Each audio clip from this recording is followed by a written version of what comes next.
All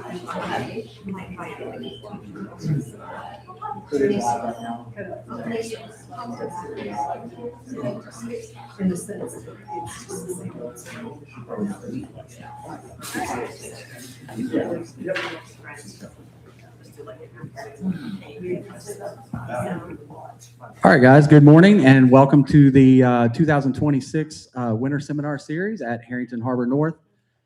Today we're going to welcome the United States Coast Guard Auxiliary. We've got Joe DeStefano with us, Joe DeStefano and Dr. Paul Mancone. They're going to teach you guys about Well, we're going to cover a lot of safety subjects generally and probably emphasize some, especially if there's areas of interest that you all are interested in and dwelling on. And so it'll be general safety procedures and especially some crew training that we like to encourage people to do. So it's that sort of great. And also, I just want to remind everybody, next weekend is we've got Captain Frank Lanier. He's a surveyor. He's going to be coming in and doing a spring commissioning tips and tricks. He's also got a little presentation about his Sea Chest of Horrors. It's a great little YouTube channel that he has. And right after that is going to be the sock burning social. So if this is your first year at the Marina, I highly recommend coming to that. It's just a great introduction to the Marina. We'll have all of our old slip holders, lots of new people come out. Got a couple bushels of oysters, and if you haven't had Chef Ava's cooking, she's going to be catering the event for us. And we also like to request that everybody just kind of pitches in a dish and brings something to share, and just a good way to meet all your neighbors. So anyway, I'll turn this over to United States Coast Guard Auxiliary. We thank you guys very much for doing this every year. It's a great course, and you can go on our YouTube channel and look at their past presentations. One of the absolute favorites that I had was the cold water survival class. That's an outstanding class. You can go watch that on our YouTube channel. So without any more talking from me, I'll turn it over to Joe DeStefano here. Thank you, Joe. All right. Thank you, Brad. A special thanks to Brad. Brad has about a dozen jobs. I think maybe it's 15. I don't know how many he has, but I don't know how he tackles them all. But we really appreciate all that he does to get us ready for these seminars. This is the third year we're doing this. We've done 2 seminars last year. The one was the cold water one, and we might touch on that because that's always, we always like to give people a heads up about the dangers of cold water. And cold water is just the shoulders of the season. This is cold water. If you're out in March or April, you've got the same risks that you would have in December. It just may be a little bit slower to get to you, but there's risks. So thanks to Brad, thanks to Hamilton. Hamilton has been so supportive of the Coast Guard Auxiliary. We are a volunteer organization. I'll tell you a little bit more about us in a minute. Maybe we should tell you who we are first. Again, I'm Joe DeStefano. Paul and I have been avid boaters from some time back. I started at 10 years old up in Barnegat Bay, New Jersey. I don't know if any of you are familiar with that area. And so I have been lucky enough to be on many of the inland waters of the eastern seaboard, all the way from Maine down to Florida. And I've also traveled by sail or power the entire eastern part of the Atlantic, the coastal waters of the Atlantic, from New England down to Florida and out to the Bahamas. And I started my boating career without any education. We just tried stuff out. Not a way to learn. I can tell you some horror stories. If my parents knew some of the stuff that we did when we were teenagers, they would never believe it. But eventually I learned and got a Coast Guard master's license and have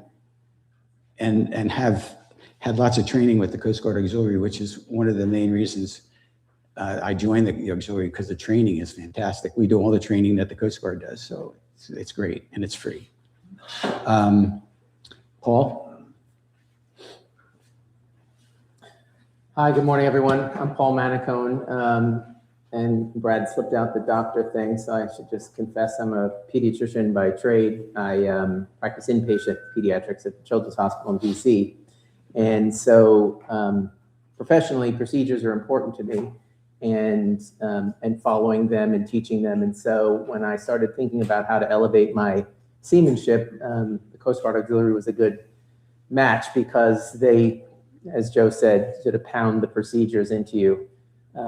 So like the pre-departure checklist is laborious, right? But there's a procedure and you got to stick to it. And so a lot of that fits well with my personality. I grew up on Long Island, so I was like catching snapper when I was Hamilton's age with a bamboo stick. And at the time I was a teenager, I was going out on the Sound on charter boats by myself and bringing home bluefish for my family. And I just thought that was the coolest thing. So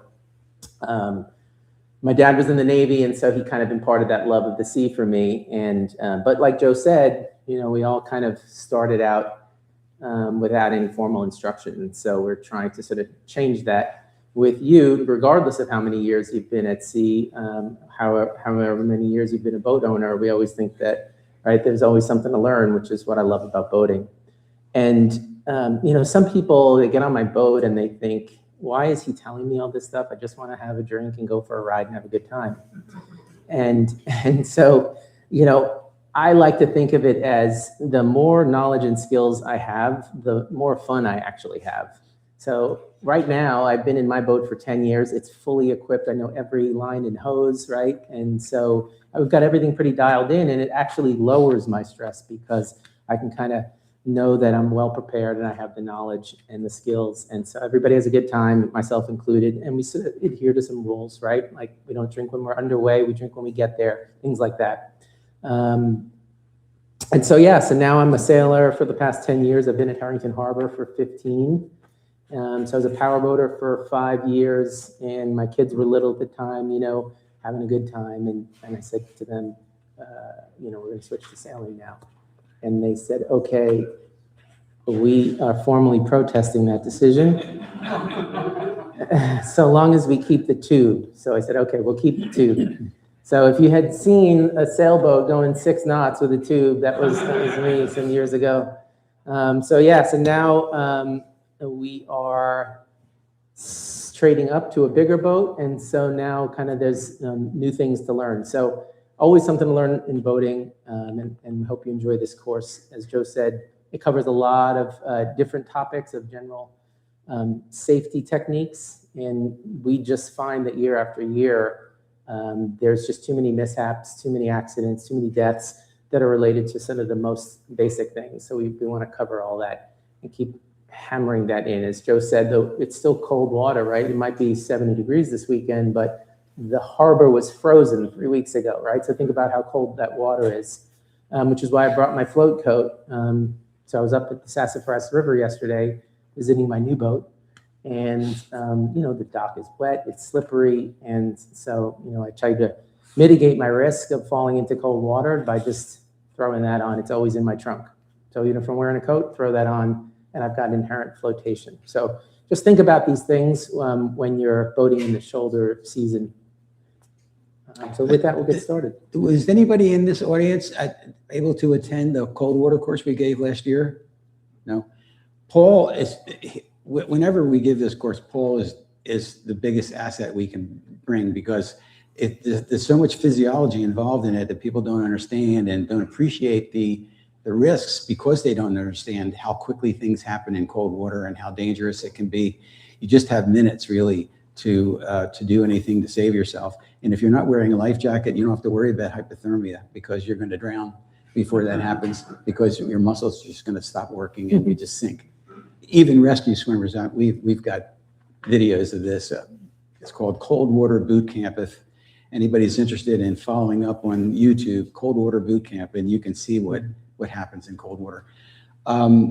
So before we get into the meat of it, Coast Guard Auxiliary, I want to make a pitch for that. We love what we do. We're all volunteer. There are some reimbursements for when we use our vessels to do on Coast Guard missions. We're on orders, and they will reimburse us for fuel and that kind of thing. But for the most part, it's just a volunteer organization. However, it is a congressionally established organization. We're now 87 years old, and we do have all the protections of federal employees when we're out on the water doing Coast Guard stuff, or when we're doing training like this to education, public education. So we have that going for us, and then we get to train with the best. So, and the Coast Guard has multiple missions, more than any other military organization. Many more. I think the Marines have like 3 statutory missions. I think we have like 12. I mean, it's just such a broad scope of things that you can do if you want to be part of the organization. We are part of Team Coast Guard, and we are a force multiplier for them. We do everything but law enforcement and military operations. So when we do air and surface missions, we do vessel examinations, we do public education, we do environment, we do security, logistics, all kinds of stuff that the Coast Guard needs from us with the proper training. All these missions require us to be certified by the Coast Guard in each area of responsibility that we undertake. And so that's where the training comes in. If anybody's interested in learning more about us, obviously it's no age limit. Look at Paul, he's a youngster. He's still working full time. And I don't know how he manages it, but he does. I'm retired. And so, yeah, so let us know if you're interested. We'll give you a business card. You can come to one of our meetings. Our flotilla is the Herring Bay Flotilla. And so we're here. We have a really wonderful facility at Cedarhurst, right there in Shadyside. The Cedarhurst Community Organization lets us use their facility. It's a beautiful meeting place, and we meet once a month. So if you want to learn more about us, you can talk to us today. You can come to one of our meetings and find out some more. So we encourage that, because we're always looking to recruit. Our numbers are down. We're about 22,000 now, I think, auxiliaries, but we were in the 30s. So we really need to boost our membership, and there's so much that we help the Coast Guard with, and it saves the active duty folks in their budget considerably if we're able to jump in and do some of this stuff. Watch standing, sometimes when you call up the Coast Guard on the radio, you're talking to one of us. That's a qualification you can get if you like communications. There's a lot of training involved in that, and then of course you have to be familiar with the area of responsibility, but a lot of folks love doing that kind of thing. So anyway, that's my pitch. Keep it in mind if anybody's interested. We have put some of these plasticized cards back here. I like them because they give you a lot of information in a very short space, and they're not going to be destroyed by water. There's 3 of them on life jackets. One's just life jacket facts. One's on inflatables. One's on how to choose a jacket. There's one on cold water immersion. There's one on the dangers of carbon monoxide, because a lot of you all have larger boats. Carbon monoxide becomes an issue, especially if you have generators going. You have a swim platform. A lot of people die at swim platforms. People don't realize that the accumulated gases from your exhausts are intense at a swim platform. And if kids hang on to the swim platform too long, they could lose their life, and you won't even realize it happens so fast in a concentrated area like that. Fire extinguishers, there's lots of new Coast Guard requirements on fire extinguishers and how long you can keep them. Here's a little one that's kind of cool on buoys. These are back here. Engine cutoff switch. I don't know how many of you have boats that are small enough to have this requirement, but even if you have a boat that doesn't require it, if you probably have it on your boat if you have outboard motors. And I'm going to tell you a story about some folks that should have used it and didn't this last summer. So these are back there. Also back there, I'm going to put. I have a clipboard somewhere here. Here it is. We do vessel exams. We're going to be doing vessel exams here.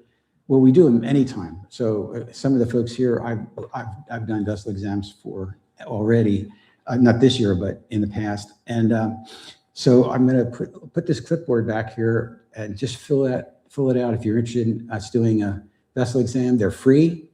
There's no penalty. If you don't have something, we just tell you what you don't have.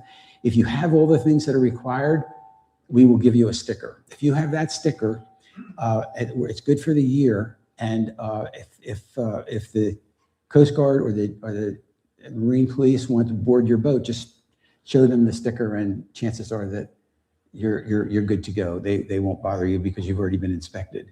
I mean, unless you're doing something really foolish, of course, they can always stop you. I mean, I use the example of if you're drinking bourbon like this off the side of your boat, they're probably going to be suspicious and want to stop you and find out why you're drinking and running a boat.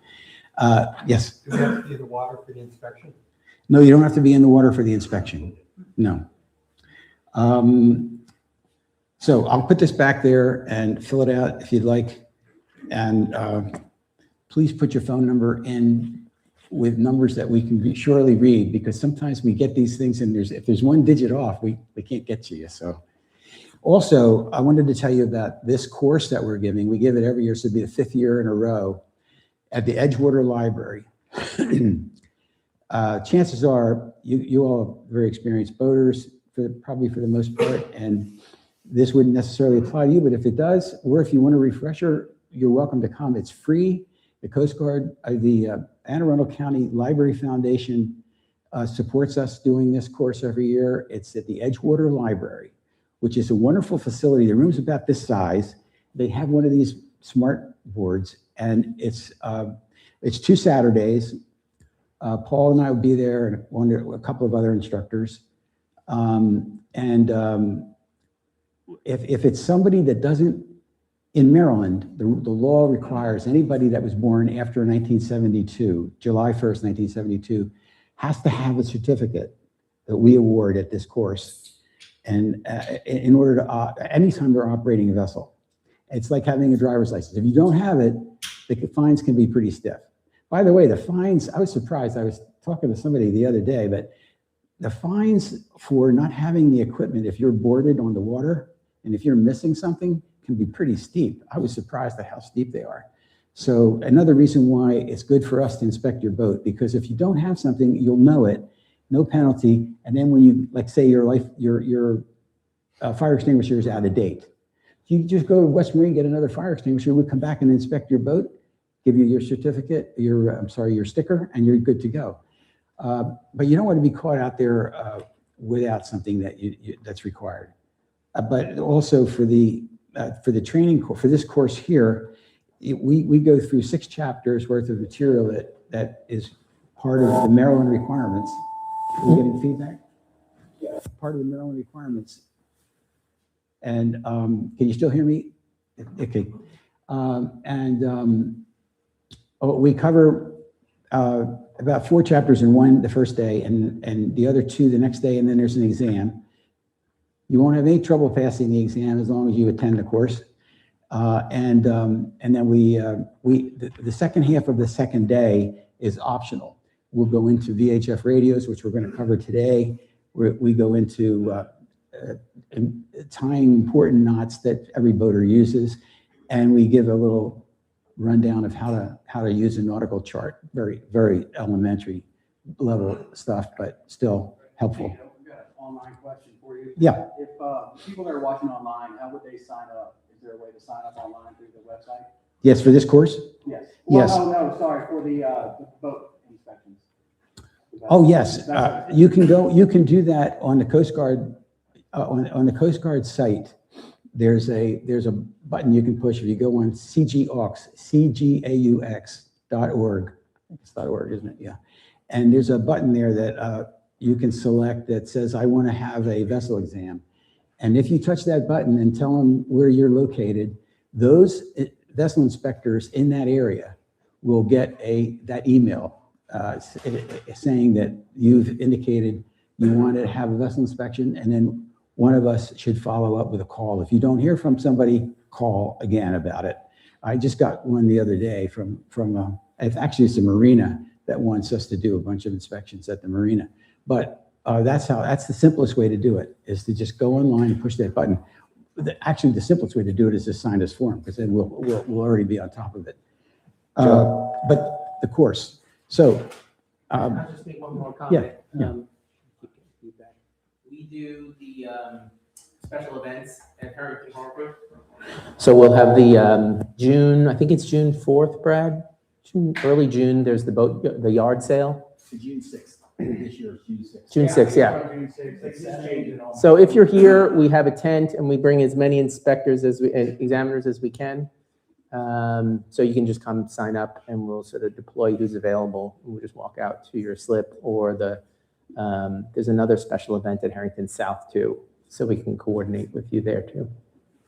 Yeah, sir. If you were at South, we're going to be doing it on May 16th at South. The same thing, we're going to have a table there. We'll be giving out literature. You can talk to us about any kind of safety issues, but we'll also be doing vessel inspections that day. Yes, But sir. again, we can do it anytime. Okay, does the owner need to be present during the inspection? Yes, the owner must be there. Okay. Yeah. So, and I encourage folks to sign up for that. It really pays dividends, and it will save you, especially if you're a sailor. Sailors, it's a pretty awkward thing to have to be boarded and inspected if you're sailing. You know, so this Yeah, is. and the worst thing that happens is you don't get your sticker and you just come back because you didn't have a required piece of equipment. We also have sort of a nose for sniffing out things. So, we're not really required to dive into your bills, but we've found oil leaks, fuel leaks, other hazards. So overall, it's a good thing to take advantage of. Yes, ma'am. When is the course that you were referring to? Okay, thank you for asking that. The course is April 18th and April 25th, those 2 Saturdays. Starts at 10 o'clock at the library. They'll usually open it the library officially opens at 10 o'clock, but they'll let you in a little earlier, less than about an hour early. But if you come a little earlier, you'll be able to get in. Do you need to register? Yes, you need to register. They don't open, it's crazy, but they don't open registration until 2 weeks before the event. But I would advise you to not wait for that, because first of all, it's a tricky website to navigate. Just call them. There's a number on here for the library. Call the library and tell them you want to attend the course, and they'll sign you up, and then you'll be on the list. So that's this. I mean, if you like a challenge and you want to go on the website and try to do it that way, I've tried to do it. I'm pretty good with computers, but I'm certainly not as good as my grandsons. But anyway, it's possible to do it that way. It's just tricky to do it because you have to find the exact course at the exact location, and then it has to be the website has to be operating smoothly. So, okay, so good. So sorry to take so much time with this introductory stuff, but I think it's worth giving you. Yes. No, sorry. Hi. Once you get the card from Maryland, does it expire? Do you have to take No, thank you for it. That's a good question. No, it doesn't expire, and we will take information from you that we will give to the DNR, Department of Natural Resources, and it will go into their computer system permanently. If you lose your card, you just call them up and get another card. And another thing about this, by the way, there's at least 40 states now, it may be up to 45, that require you to have this. And the course that we give, we are DNR instructors as well as auxiliary instructors. We give a course that's approved by it's called NASBA, National Association of State Boating Administrators. Since it's approved by that national organization, that card is good in every state that requires you to have a card. So it's very it's a one and done thing, and it's pretty educational. It's because we have a lot of time to go through a bunch of stuff. If you've got kids, we've taught kids as young as 12 years old. They could pass this course. My daughter took it with me many years ago. She's in her 40s now, my youngest, and she took it at 13 years old and passed. So it's really worthwhile. Friends, relatives, we encourage anybody that has the interest and the time to come and take this course. Any other questions? Yes. Reciprocity, if there's a voter's license in Virginia with Maryland, you know? Yeah, this card, you mean, this is, Well, I have some voters, like, I don't know, I did it online, and I have Was it like from Boat US? I think that would also be good in Maryland or Virginia. Yeah. Yeah, Boat US's course you can do online. And I know what that course is like. I took it years ago, but this is if you can be physically present with us and go through this day and a half, I think it's a much better learning experience. I'm not denigrating the online courses. They're wonderful, especially if you don't have the time to come in person. But maybe it's because I'm an older guy and I like in-person courses. I like to be able to have exchanges with the instructors and ask questions and see. We have lots of show and tell stuff. I think that makes the course a lot more interesting. Any other questions on that? So, okay, good. So I encourage everybody to consider that for friends, relatives. I have that page that I'm going to put back there and just take a picture of it. It has all the information that you need right on it.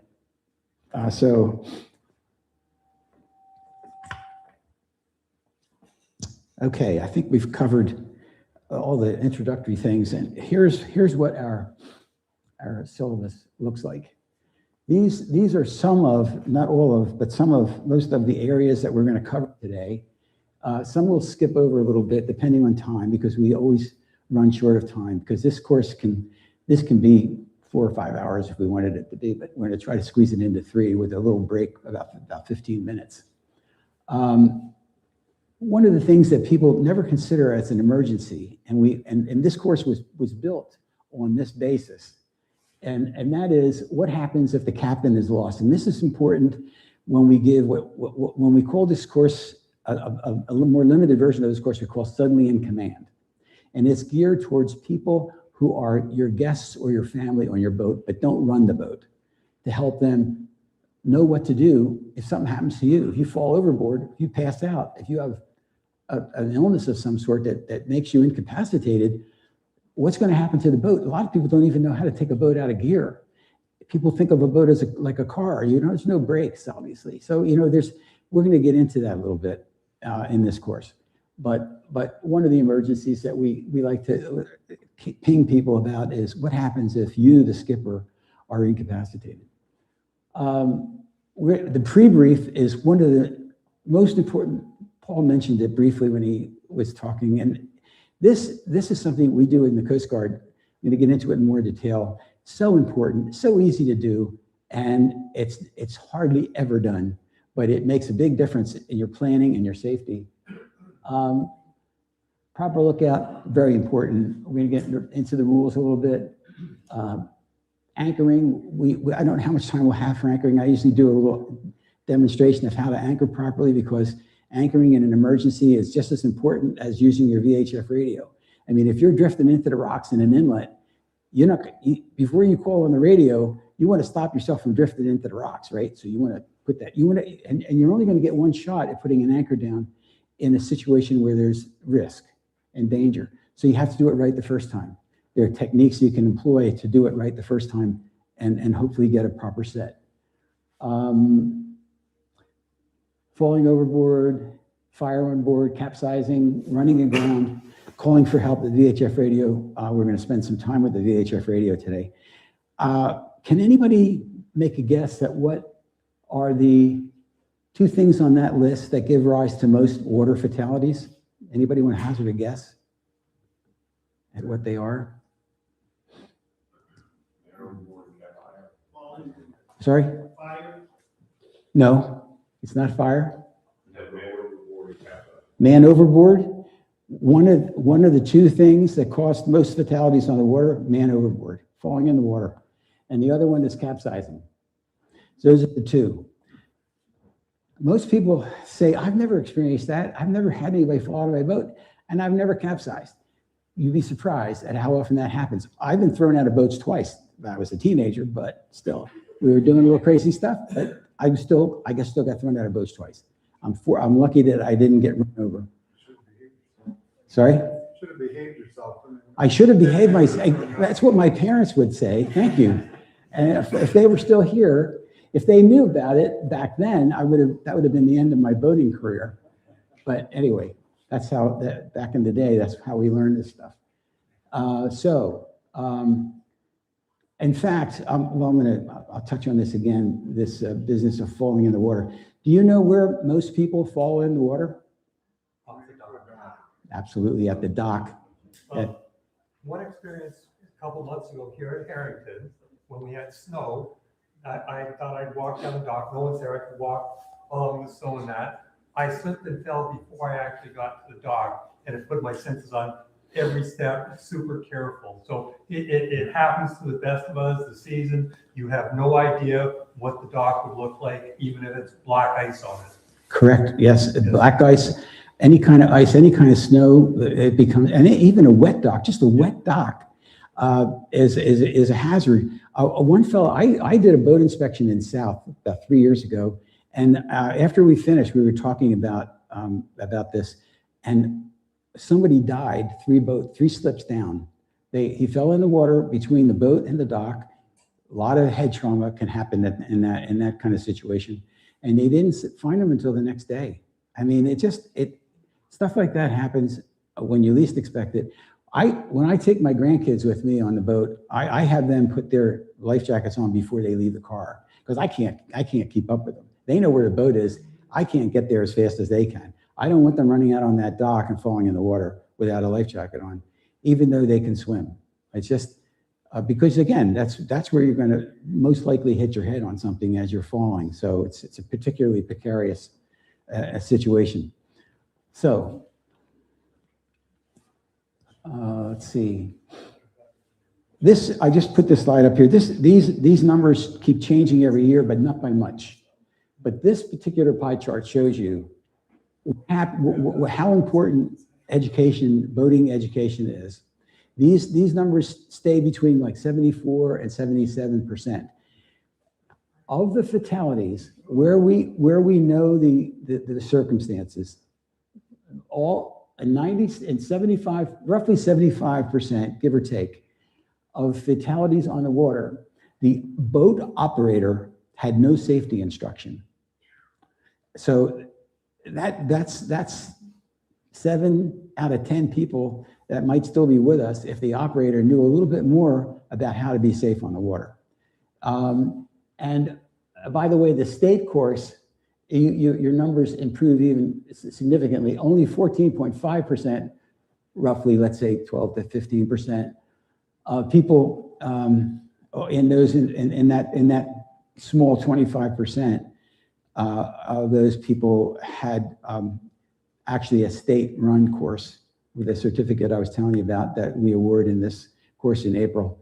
So it even cuts your numbers back considerably further, your forward boat instruction. And this is very encouraging to Paul and me and other instructors, because we think, maybe this matters. These courses matter. And even people that have taken the course and are coming back and taking it again, we forget. I forget. When we sell these, teach these courses, we go back over the material again, and it's a constant refresher process to keep up to snuff on this.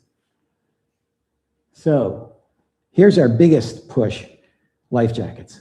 I mean, life jackets. If you leave this room and the only thing you remember is that we really, really pushed you to wear your life jacket, then the day was worthwhile for us, because it's these numbers. These are old numbers. 81% drowned. That's a fairly common number, but 83% drowned. We're not wearing life jackets. It's more like 9 out of 10. It's closer nowadays to 9 out of 10. We're not wearing life jackets. I looked at the 2025 data, and it's similar. So about 500 deaths in 2025. 75% of those deaths were drowning, and 85% of those drowning deaths, the victims were not wearing a PFD. That's nationwide. Yeah, that's U.S. Nationwide, yeah. Yes, ma'am. Yeah. Question? Why did people drown who had a life jacket? You probably head injury, ineffective vests, face down. We'll show you different kinds of vests. This is my preferred recreational vest, but if I'm unconscious, this vest may not save my life because I might be upside down. and that I have one of those as well. After Paul bought his, I bought one because I love that vest. That vest that he'll show you. That is a combination inflatable, and it has built-in buoyancy. So if you don't inflate, you still have buoyancy, or you can just have this kind of vest, which is what I use on my boat.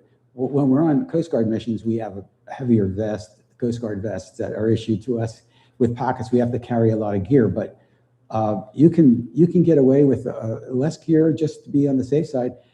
But we tell people, you know, when we were first learning that we had to wear seatbelts, everybody complains a pain in the neck put a seatbelt on. Now you don't even think about it. I feel the same way about life vests. I never go on my boat without a life vest on, and it's I forget it's on. I leave the boat sometimes and forget to take it off and put it because I leave it on the boat. This is a huge advantage whenever you're boating, no matter what the conditions. And in the summertime in 90-degree weather, I still don't mind wearing it because I know I'm going to be a lot safer. I encourage people. Every boat in the state of Maryland must have a life vest for every person on board, and must have a sound producing device. Whistles. You can't have enough whistles. I have a collection of whistles because when I teach the Maryland Boating Safety course, I like to demonstrate that it's one of the few things that it doesn't have to be Coast Guard required. Any whistle will do. But if you don't have a whistle, you're missing a key piece of gear on any boat that's considered a vessel in Maryland waters. I mean, it could be a couple of pieces of plywood that you glued together. You have to have a whistle and a life vest. And another thing that people really should have on their vests, it's so easy to do this. You should have a single mirror. This is great if you're in the water and and the helicopter or an airplane is looking for you. You just catch the sun and you become a huge target for them. They can easily see you. And it weighs nothing and they cost practically nothing. Whistles, again, you can't have enough whistles. I have a whistle on my keychain. I have whistles. You cannot make enough noise with your voice to be seen or heard if you're in the water for any length of time. And a strobe light. This is a cool little strobe light. There's all different kinds of strobes that you can get that work fine, that give off different values of signal. Some are brighter than others. We have a whole collection of them. We have them on our vests whenever we're out on the water, because you say, oh, I'm not going to be out overnight. Well, you don't know that. I mean, you may fall in the water and nobody finds you until it's dark. So good thing to have any kind of, there are so many varieties of these, but any kind of strobe light is a valuable addition to your safety gear. Now, we got... Yeah, so I'll just tell you real quick why I like this vest, because it's, you have to form a relationship with a vest. You have to be honest with yourself about, like, are you going to wear it? Are you going to be comfortable? And so I would say keep trying. So, for example, I just don't like the feeling of the inflatable on the back of my neck. It's a silly thing, but it's reality, right? So instead of sort of fighting it or being lazy, I sort of find an alternative solution. So the suspender style vests work for me. This is the Mustang Chimera. And getting back to sort of risk mitigation, sort of putting my physician hat on, if I can take the risk down to zero, I'm interested, right? So I have inflatable offshore vests that I can tether myself in when I'm sailing at night or in open water. But I also have to acknowledge that there is a low but not zero risk that the inflatable is not going to inflate when I need it to inflate, right? And that has happened. There was a paddleboarder death in the Chesapeake Bay rivers. It was a disabled veteran who lacked arms, and he had prosthetics, and he was paddleboarding, very well-known guy, and his inflatable did not inflate, and he drowned. So, so I recognize that it's very reliable, and but not zero. So for me, this works because it's got inherent flotation, and it's got a CO2 cartridge to pull to inflate. And then it's got a manual one here. I also had back surgery, so I like having a pad on my back because I've kind of banged around on board, underway on my sailboat. So check it out. I find it to be really comfortable. Mustang makes it. They're a great brand, but it's not the best vest, right? Like I can really inflate this thing and it's not going to be kind of offshore standards for keeping my head above and out of water if I'm unconscious. So that's just sort of a risk that I take. But again, if I'm out in choppy weather or night sailing or open water, then yeah, I'm going to change. But that's just a nice option to have both inflation and inherent. I didn't notice, do you have a safety line? Tether attached? This doesn't offer a tether option. Yeah, it's not offshore standard. For your offshore sailing, you definitely want that feature on offshore. And we'll talk about the technology a little bit later, but PLB is a small, easy thing to have. And like Joe said, there's going to be a whistle in here, a mirror, and a knife. Just a little pouch. You can put all that equipment in there. And so children's life jackets are, if you don't already know this, all children under 13 must have a life jacket on if they're on your boat and they're on the deck. If they're in the cabin, it's okay without, but if they're on the deck, any child under 13 has to have a properly fitted life jacket. So if you don't have children's life jackets, that's not a properly fitted life jacket. If you get boarded, that's a penalty right there. You can get, there's I think 3 different sizes. There's the child size, the youngest infant size, which has if you're under the age of 4, so 1, 2, or 3, you must have a life jacket that has a collar and a handle and a strap that goes a crotch strap for little kids, so they don't slip out of it. But any kid has to, in order to properly fit a life jacket, what you need to do is put it on the child, buckle it up, tighten the straps, and then if you can lift that life jacket up past their ears, it's too big. Okay, shouldn't go up to their ears. That has to be tight enough so that they won't slip out of it. Is there a size limitation on the boat? Yes, there is. Thank you for that question. The question is there a size limitation? That only applies if they're on a boat that's under 21 feet. But why wouldn't you on any boat, if you have kids? And by the way, this doesn't say anything about pets. A lot of people now are becoming much more conscientious about getting their pets life jackets, because if you've got a dog swimming in the water and you're trying to reach for them, they're paddling like crazy and they're getting tired, and it's very difficult to lift them out of the water if they're of any size. And even if they're not, even if they're little dogs, sometimes they have a hard time reaching them if you have a high freeboard. So, but I haven't seen a pet life vest that doesn't have a handle on it, and that makes all the difference. You can get that animal back in the boat lickety split with that handle. Whereas if you're trying to get your arms around a slippery dog, it can be problematic. So dogs too need life jackets. And we don't recommend the top ones anymore. They're outdated. We do recommend the bottom ones. These jackets, and by the way, one thing to keep in mind with these jackets is you should replace the equipment that inflates them every 3 years. So there's two things that need to be replaced. There's the cylinder. Here's what happens to cylinders. I've seen worse cases than this. Look at how deteriorated that is. You think, well, this is going to last forever, as long as it's never been used, there's still CO2. Well, there's CO2 in here, but it's so degraded now with rust. This is just from sitting in my boat. I mean, this is not, I didn't have to do anything to get it to this condition. This needs to be replaced every 3 years. And then the bobbin, the thing that actually fires it. So some of them have hydro, I forget what it's called, thank you, hydrostatic device that tests the pressure of the water, and that forces it to inflate.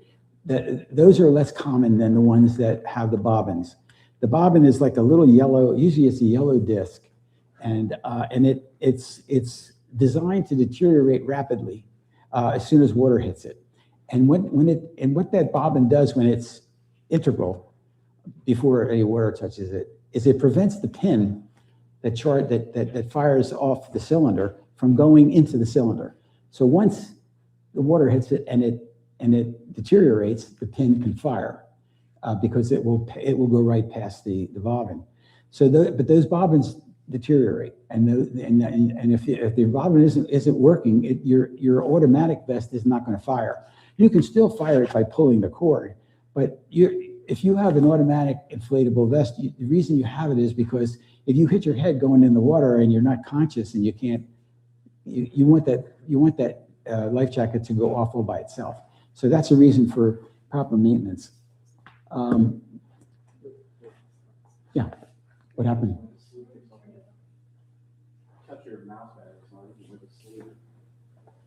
You think? Okay, that's what happened. There was a case in Lake Winnipeg, I think it was back in the 20s, when life jackets were required to have a certain weight of kapok. And because lead was cheaper than kapok, some of the manufacturers these days loaded the things with a bit of lead, which of course made the life jacket totally useless. Yeah, why would you lead in a life jacket? Yeah, that's interesting. Well, hadn't heard of that. The Coast Guard audits PFD compliance, and they publish it every year. And sailors do a little better than powerboaters, but it's still pretty bad on both ends. About 25% compliance in their audits for sailors, about 16% for powerboaters. Still have a long way to go. Yes, sir. Last time we was back to the kids, Yes. last time I was stopped, I guess, we call it a little board, but I was stopped. The kids all had their life service on, and the Coast Guard guys gave them all little certificates about safe boating. They thought it was the coolest thing in the world. And they were like, so now when they see the Coast Guard, they're like, hey. Whoops. Yeah. I don't know if you guys still do that. Yeah, it's great. Yeah, I think we have stickers now. Stickers on their vest. Yes, sir. What's the difference between the inshore and offshore vest? The tethering and the amount of buoyancy. Yeah. So there's I don't think, Joe, did you bring an offshore vest? Pardon me? So the offshore vests just Oh. are a little bit more robust in their build quality, and then they have a clip for a tether. You can attach yourself to a jack line on them. No, inland. But if you're in some bad weather on the bay, and I've been in some bad weather in the bay, I've tethered myself in, yeah. Short, steep waves. You know, the bay is different because it's shallow. And so when it pipes up and you've got a northerly and a long fetch, especially if you're in the southern end of the bay like I was, it was like 8-foot seas, but they were such a short period that the boat was just nose diving every 10 seconds. And so, yeah, I was in an offshore state of mind. What are you heading yourself to? So we run jack lines. So it's a flat strap that goes from bow to stern. And then you clip into that and you can kind of walk freely along.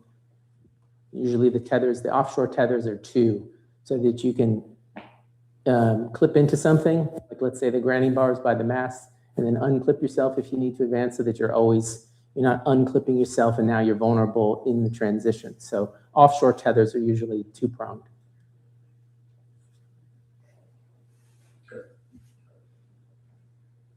A little difficulty here. I'm trying to reestablish my contact with the slides. There you go. There we go. Okay, good.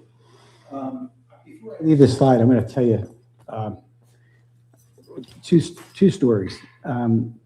This is something that we've had so much experience with lost watermen, especially on the edges of the season, going back several years now. They're out by themselves. I'm out by myself a lot because my kids are all grown and my grandkids are busy in school, and I'm often just out there by myself. Another reason for always having a vest on. But also, I never go out. When I put my vest on, I have my fixed mount, but I also always attach the handheld radio.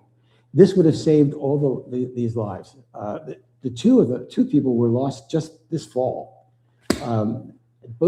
Coincidentally, both were 65-year-old men. One was a captain who is a charter captain, was out by himself out at Chesapeake Beach. And the other fellow was a waterman, and I think he might have also been a captain. They were out by themselves. They didn't come home when they were expected to be. That's usually, we're going to get into that.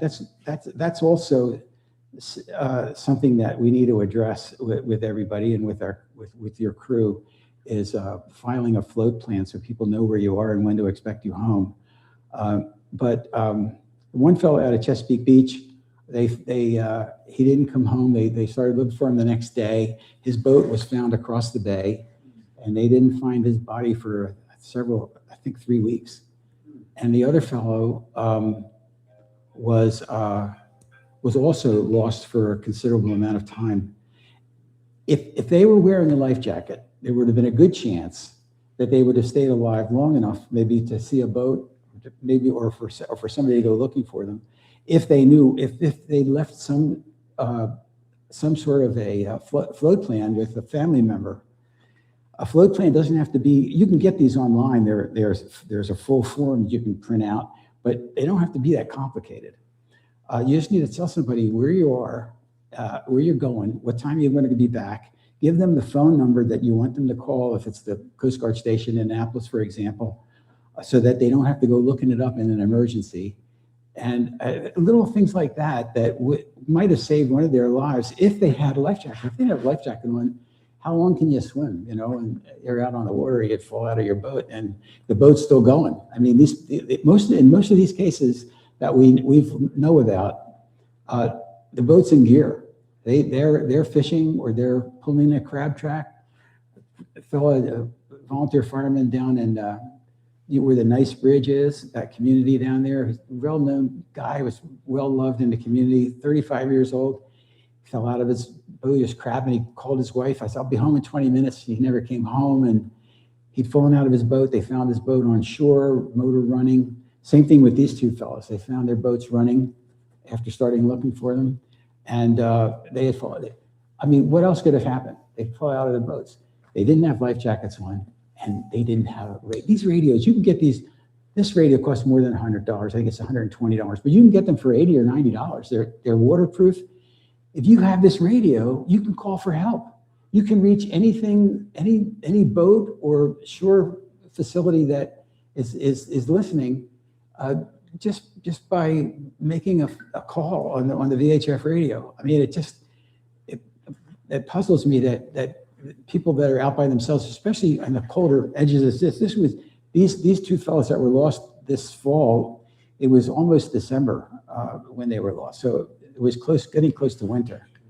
And the cold water like that, you don't have a shot. If you're in cold water, even if it's 50 or 60 degrees, your ability to swim, it diminishes rapidly, and you're going to drown very quickly if you don't have a life jacket. If you have a life jacket on, you'll make it to hypothermia, which could be an hour. You could be saved in an hour. If you don't have a life jacket on, you'll last, I mean, in cold water, 10 or 15 minutes. Yeah. I'll leave you with a happy ending story before we move on from PFPs. Yeah, I'm sorry. I really tell these depressing stories. There's a guy in Montauk. I'm from Long Island, as I said, so I know this story well, and I know the people that went out to find him. He was, it's called A Speck in the Sea is the name of the book. It's a good read for the winter. Open transom fishing boat, so no transom. They're out on their way to their fishing grounds. They usually leave at midnight so they can get there by 4 or 5 a.m. Captain's asleep, boat's on autopilot, and the first mate is doing his sort of prep work, and something sticks, and he is yanking on it, and then it releases. I think it was like the crate or something, and he stumbles backwards, and off he goes. Dark, boat's motoring at 12 knots. They're gone. He can't hear them because of the engines. He's asleep. So he's alone in the dark in the ocean by himself with no flotation. And he's panicking and starts taking his coat off and his boots off.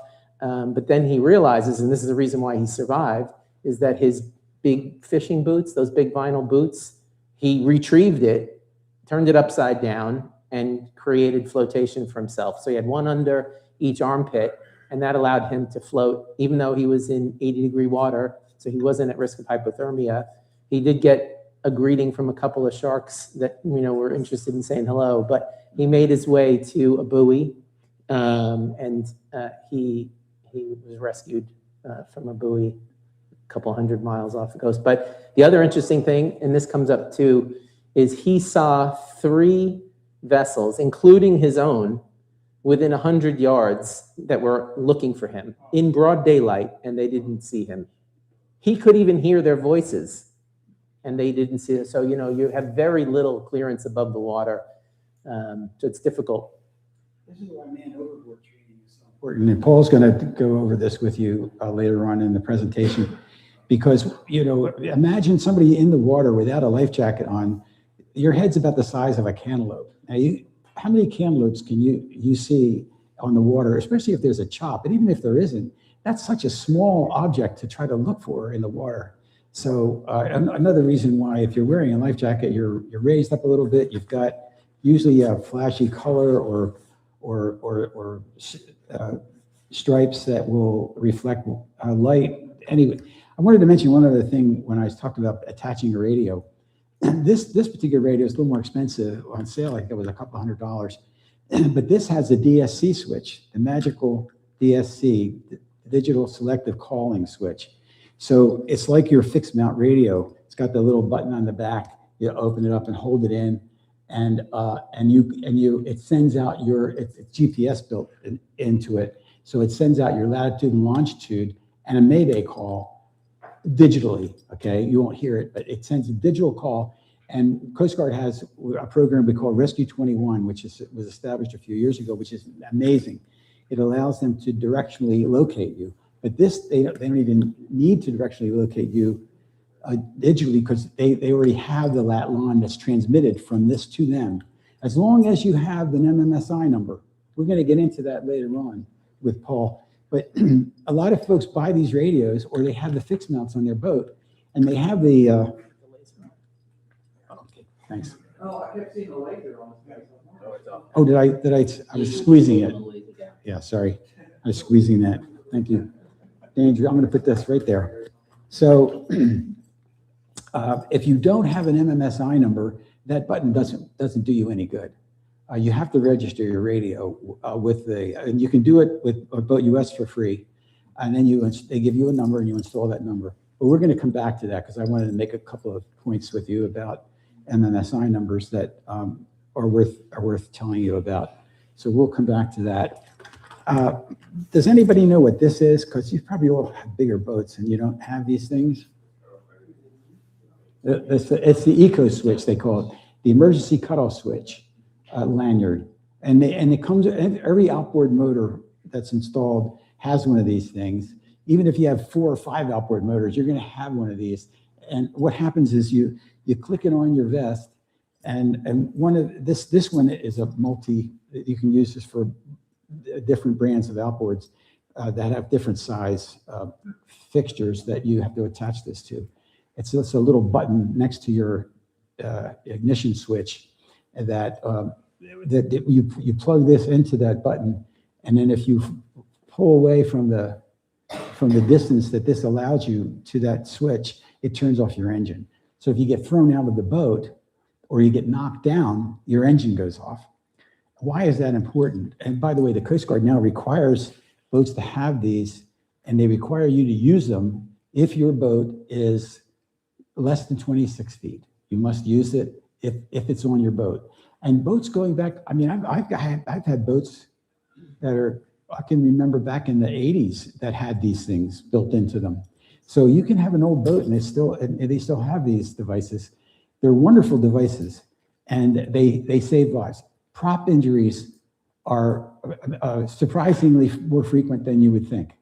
And so if you fall out of your boat, what happens when you leave the helm and you're in the water, the boat is in most cases, not every case, but in most cases, the boat is going to tend to start to circle. So here you are in the water and you're watching your boat go around and around. Now, if you're not pulled out of the water quickly, eventually that boat's going to find you. And sadly, I'm sorry, I have to tell these terrible stories, but this is another terrible story. And in my waters, I consider them my waters. These are the waters that I spent so much time in up in Barnegat Bay area, and Little Egg Harbor, Little Egg Inlet. There was a 27-foot boat, 2 guys, twin outboard motors. They didn't have to use their lanyard, and they weren't using it. They hit a wave in the inlet, and this can be a very tricky inlet there. I'm very familiar with it. They must have been coming around a turn and hit a wave sideways, and they both got knocked out of the boat. Only one of them survived because the other one, the owner of the boat, was run over by his outboard motors. Two motors. It's so easy it's such a simple thing to use, and it would have prevented a tragedy. Anyway, that's the point I wanted to make about that. So, where's my? I laid it down somewhere. Here it is. If you got 5 outboards, do you have 5 lanyards, or? I'm sorry? I said, if you have 5 outboards, do you need 5 lanyards? You only need 1 lanyard. By the way, thank you for asking me how many lanyards you need. You need 2 lanyards. I'll tell you why. And this is an interesting conundrum that people don't think about. If I'm wearing that lanyard, and let's say one of my kids or my friend or Paul's on the boat with me, and I get knocked out of the boat, the motor's going to stop. How's Paul going to come get me? So I have 2 lanyards. I have one up on the console, and I have one I'm wearing. Because if I fall out of the boat, there's no way to run that motor. So I could, if the boat is moving, I could be 100 yards away, or beyond the point where I could swim to the boat. So it's good to have a spare lanyard on your boat if you're one of those. If you're an outboarder and you're operating your boat. So how are the outboards linked? You know, They all through the ignition. But the ignitions on multiple outboards, you have separate ignitions, but I believe that they're wired to the one switch because they're not put directly into the outboard. You're hooked into some point on the dashboard. right. Yes, you're not. The question is, how do you need multiple lanyards? And I believe, I'm pretty confident that the answer is you don't, because they're wired in such a way that all the ignitions are switched off. If that button, what it is, it's a spring-loaded button, and when you put the plastic spacer between the button and the surface, it spreads that button so that the spring is expanded and the connection can be made with your ignition.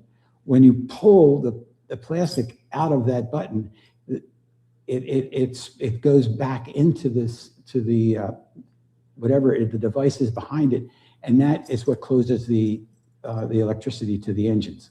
So it turns off the engines and prevents you from being run over by your boat and allows you to get back to your boat. If these fellows that were lost this fall had one of these on their boat while they were working, now they would have needed an extension of some sort, because if you're pulling crab traps, this is not going to give you enough room. But they also have more sophisticated ones that are electronic, that are Bluetooth, and you wear it's like a wristwatch. You put it on your wrist, and if you get a certain distance from your console, from your helm, for example, falling into the water, then it'll turn off. So if you're working around the boat, in a big boat, you can get that kind of a device. They're a little pricey. This is like $10. Those are probably a couple $100. But anyway, you can get more sophisticated and have one that's I think it's Bluetooth. I think is what the connection is. Okay, I'm going to do the pre-brief. Why is this important? Well, we can't even leave the dock in the Coast Guard if we're on a mission without calling the station and telling them what our GAR score, they used to call it, is what we do an evaluation of our risk benefit of going out. What is the environment like? What is our equipment like? How secure is our vessel for the mission that we're going on? What's our plan? What is the crew? How capable is the crew? Are there any unusual circumstances that we need to address in order to mitigate risk? The weather is so important. all we encourage people to do in individual cases is take 5 minutes. I mean, you don't need more than 5 minutes to do this. And just cover the couple of the basic questions. Tell everybody where you're going. If you got new people on board aren't familiar with the bay, or even if they're familiar with the bay, everybody should know where you're headed. Everybody should know what your plans are. Everybody should be familiar with what the weather is expected to be. Because if the weather when you planned your trip was such that you wanted to go across to the crab house in St. Michael's from Herring Bay, no problem. But if the wind is going to be kicking up to 20 or 30 knots by the afternoon, you're going to have an awful ride back. So you may want to change your plans. I mean, just consider the weather. This is such a simple thing to do, but people don't do it. They don't take the time to do it. They don't take the time to tell somebody where they're going and what their schedule is for the return. That's what I was mentioning earlier about a float plan. It's such a simple thing to do. It takes no time at all. Have a float plan. Put the important phone contact in your float plan. Who has medical issues? If somebody has heart medication, did they forget it at home? Did they have it with them? You don't want to be out on the water and have an issue where somebody needed medication, they forgot to bring it. Diabetic, whatever. Make sure that simple. You can run through this list in no time, and then show people where the safety equipment is. This is really elementary stuff, but it really pays dividends. Show them where the life jacket. Oh, by the way, let me go back to this slide for a minute. I put location in big red letters. I mentioned everybody needs to know where you're going. When you're out on a beautiful, sunny, calm day, people don't pay attention. They're talking to one another, enjoying the sun, they're enjoying the weather, and you lose track of where you are. Well, if you have an emergency, and emergencies happen quickly, I'm going to tell you a story about a boat that sank in 45 seconds. I can tell you another story about a boat that sank in 25 seconds. And these were experienced boaters. If things happen that quickly, people need to know where everything is and how to get to it. But they also, most importantly, need to know their location. Because if you're calling the Coast Guard with a Mayday call, and there are 6 things that we like you to tell the Coast Guard, and we're going to get into that later on. But the most important question they're going to ask you, and the first question they'll ask you is, where are you? They can't help you if they don't know where you are. So always be conscious of your location. We call it situational awareness. We use the term situational awareness in the Coast Guard for our training all the time, because it's not just a matter of knowing where you are, but it's a matter of knowing what's going on around you. It's easy to lose touch with what's going on around you, especially if you're having a conversation or if you're paying attention to something that's going on the port side of your boat, when in fact there's a big wake that's going to hit you on the starboard side of your boat, and you're not ready for it. If you're leaning over the gunwale, you're going in the water probably. So, you want to be situationally aware. Location is the most important thing. And for your guests or your family, if something happens to you, they need to know that, we just passed Sharp's Island Light, or we just passed Thomas Point, so that if they have to make the Mayday call, they know what to tell the Coast Guard. Yes. I forgot to make this plug.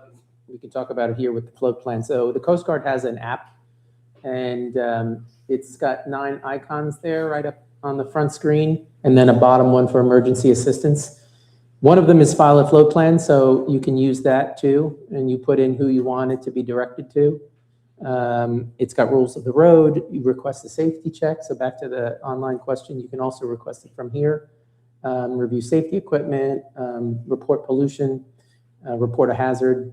So the way I do a float plan, because this one is sort of like it's a nice template for a big trip. It's a good idea, but if you're just going out for the day, just use somebody that's your land support.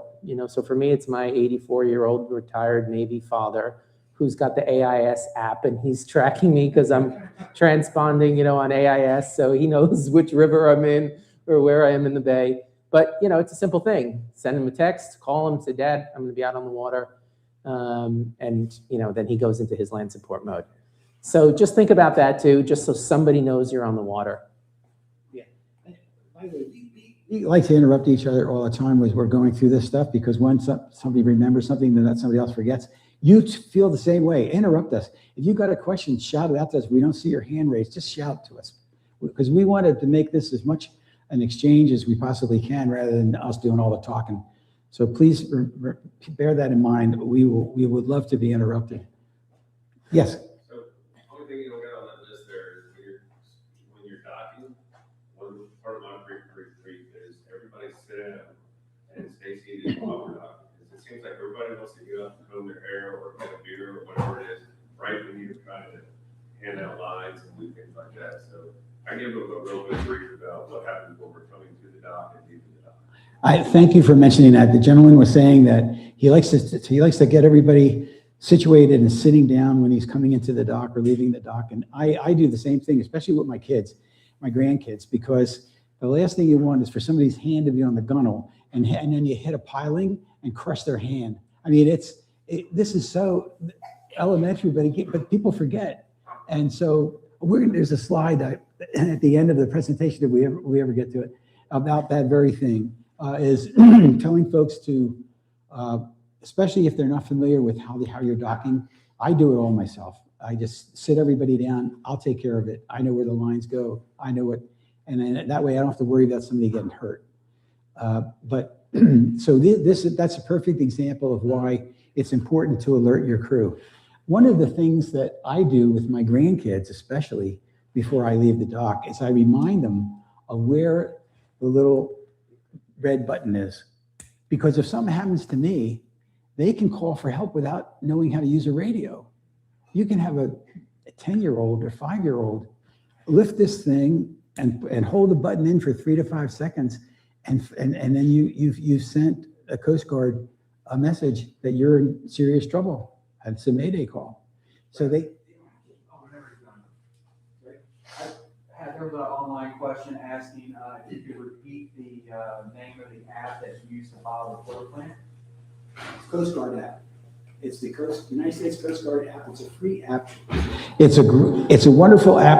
Sorry, say it one more time. It allows you to make Mayday calls. It allows you to file a float plan. It also has I don't know if Paul uses it for this.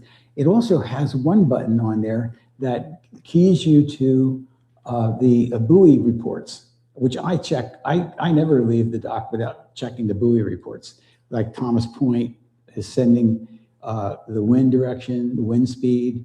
It doesn't give you wave height, but it gives you a lot of the water temperature. And then the gooses down here gives you wave height. You can check those buoys and you know a lot about what's going on the bay. So it's one of the nice things about the bay. If you're out on the ocean, it's a little trickier because they're miles apart, but they're still very helpful. Those buoys. I have another app that I use also. In fact, I have 3 apps that I use for buoy reports. One of them is the Boat US app, which is also a free app that will plug you into whatever buoys that you're most close to. So like if I'm going up to do some fishing up on Barnegat Bay area, I have buoys that I've identified up there that I can call up and find out what the buoy report is. So it's a wonderful, simple way to find out what actually is happening on the water at that moment. What is the actual URL to get to the Coast Guard app? Oh, just go on the App Store, any app, the App Store, the Apple App Store. Oh yeah, There's a bunch of them though, so. it's hard to know. it's in the app. It's in the App Store. Okay, It's the one that has the Coast Guard symbol with the crossed anchors. so it's not uscg.mil. If you just search United States Coast Guard, it'll probably show you the app right away. So, just a simple thing that takes no time at all to show your guests how to make a Mayday call without going into detail. Paul's going to go into a little more detail about it, because if you have the time to teach people how to make a proper Mayday call, it's very helpful to the Coast Guard. We need more information than that DSC is going to send us. But the DSC, if nothing else, I mean, that's a huge step forward in getting you rescued. So, Yeah. What exactly happens if you press the emergency assistance button on the app? I have to push that button. I have all my guests download this app, and Yeah. they can press that. Yeah. And what would it do? Yeah, I don't know. Let's find out. No, You know, and the reason why I say that is because we shouldn't be afraid to contact the Coast Guard. The VHF radio? Yeah. We shouldn't be afraid to contact the Coast Guard. You could always call them off, right? So we'll talk about that with Mayday. In my earlier medical training, we had one emergency activation called a code blue, right? You've heard that on TV. And then we learned that people were too late. And so we instituted a rapid response. That's like, I see something bad happening. I want to be proactive and not reactive. And so I'm going to call for some assistance. And that worked really well. And then we started to see people calling for a rapid response when they should have been calling for a code blue, because rapid response means you've got about 10 or 15 minutes where you may have to wait for help. So recognizing kind of where your threshold is important, and that's very individual. So you may call for a Mayday where I may call for a pond to just let the Coast Guard know that I've got a person in the water, the situation's under control, I'm putting you on notice, and I'll update you, with a situation report after the person's been recovered, or maybe it gets worse and now I upgrade it to a Mayday. Point is, you can call them off and say all is well. So I was installing a VHF radio with DSC, and I don't know what I did. It was a really nice radio. I got my wires crossed, and it just initiated a distress from the slip. And I panicked, so I shut it off. I didn't know what to do. And but I had already entered the MMSI number into the radio. So when it sent the DSC signal, it sends your GPS coordinates, and if it's programmed, who you are and your information. So that includes my cell phone. So I shut the radio off, thought I was okay. 30 seconds later, my cell phone rings. This is the United States Coast Guard Station in Annapolis, and they asked me what was going on, and I said, I'm so sorry. I don't know what happened. I had an error with the installation. They're so protocolized that they made me go on deck and look around to see if there was any other emergency within eyesight. I said, nope, it was me. I don't see anything else. I'm in my slip. And then I got, MTS to install it professionally. So,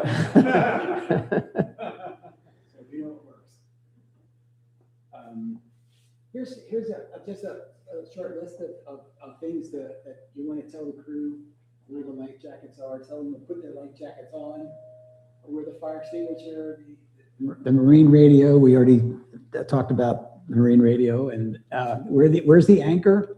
Where are your flares, if you have flares, or you might have one of these lights that come with a big yellow flag or orange flag, and where that is, so that they can use it if they need to. And this is so simple, but tell folks that are coming out with you where your ignition switch is and how to turn it off, and how to put the boat in neutral, even if they don't turn it off. A lot of sometimes you have guests who aren't familiar with boats, and something happens to you, they don't know how to stop the boat. So give it just elementary stuff that you can do in the pre-brief. Again, 5 minutes, 10 minutes outside if you really get into detail. And so, any questions about any of this? Okay, Paul, this is, you're going to take this part. I'm going to hit that button. I'm okay getting in trouble. All right, so what your crew is, so this is a little bit of a slice of our Suddenly in Command course. Perhaps the captain becomes ill or injured, or God forbid is unconscious or falls overboard. What happens next? And so a lot of this should be discussed in your pre-departure, and it should also be discussed with your cruising partner too. So, when I did a trip around the Delmarva Peninsula, it was my boat and 3 other guys, and so we did a pre-departure and identified that Hopper, this guy named Hopper, was going to be the first mate and the presumed captain if I was either asleep or incapacitated, right? Now that upset, I remember looking at Craig, and he was looking at me like, what about me? Like, I'm a good sailor, but it doesn't matter. You make a decision. and you stick to it, and that's part of sort of being the captain. Which reminds me, has anybody read or listened to the book Be the Captain? James Evanson, he runs a popular podcast called Sailing Zingaro. He was a Navy submariner for a long time and is a delivery captain. He's got hundreds of thousands of miles under his keel, and now, like a lot of people, he makes more money doing YouTube. But he wrote a great book, and the point of it is, the reason why I liked it is that it really focuses on leadership, and hence the name Be the Captain. And his message is, we've got a lot of boat owners, but we need more captains. So it's about a 12-hour audio read that I listened to twice on my commute into DC. It's that good. So check it out. I think he's a very solid author, wrote a great book with a unique focus. Be the Captain, James Evanson. So I emphasize to discuss these potential scenarios in your pre-departure checklist, and identify who you think has the most skill to replace you and make those decisions.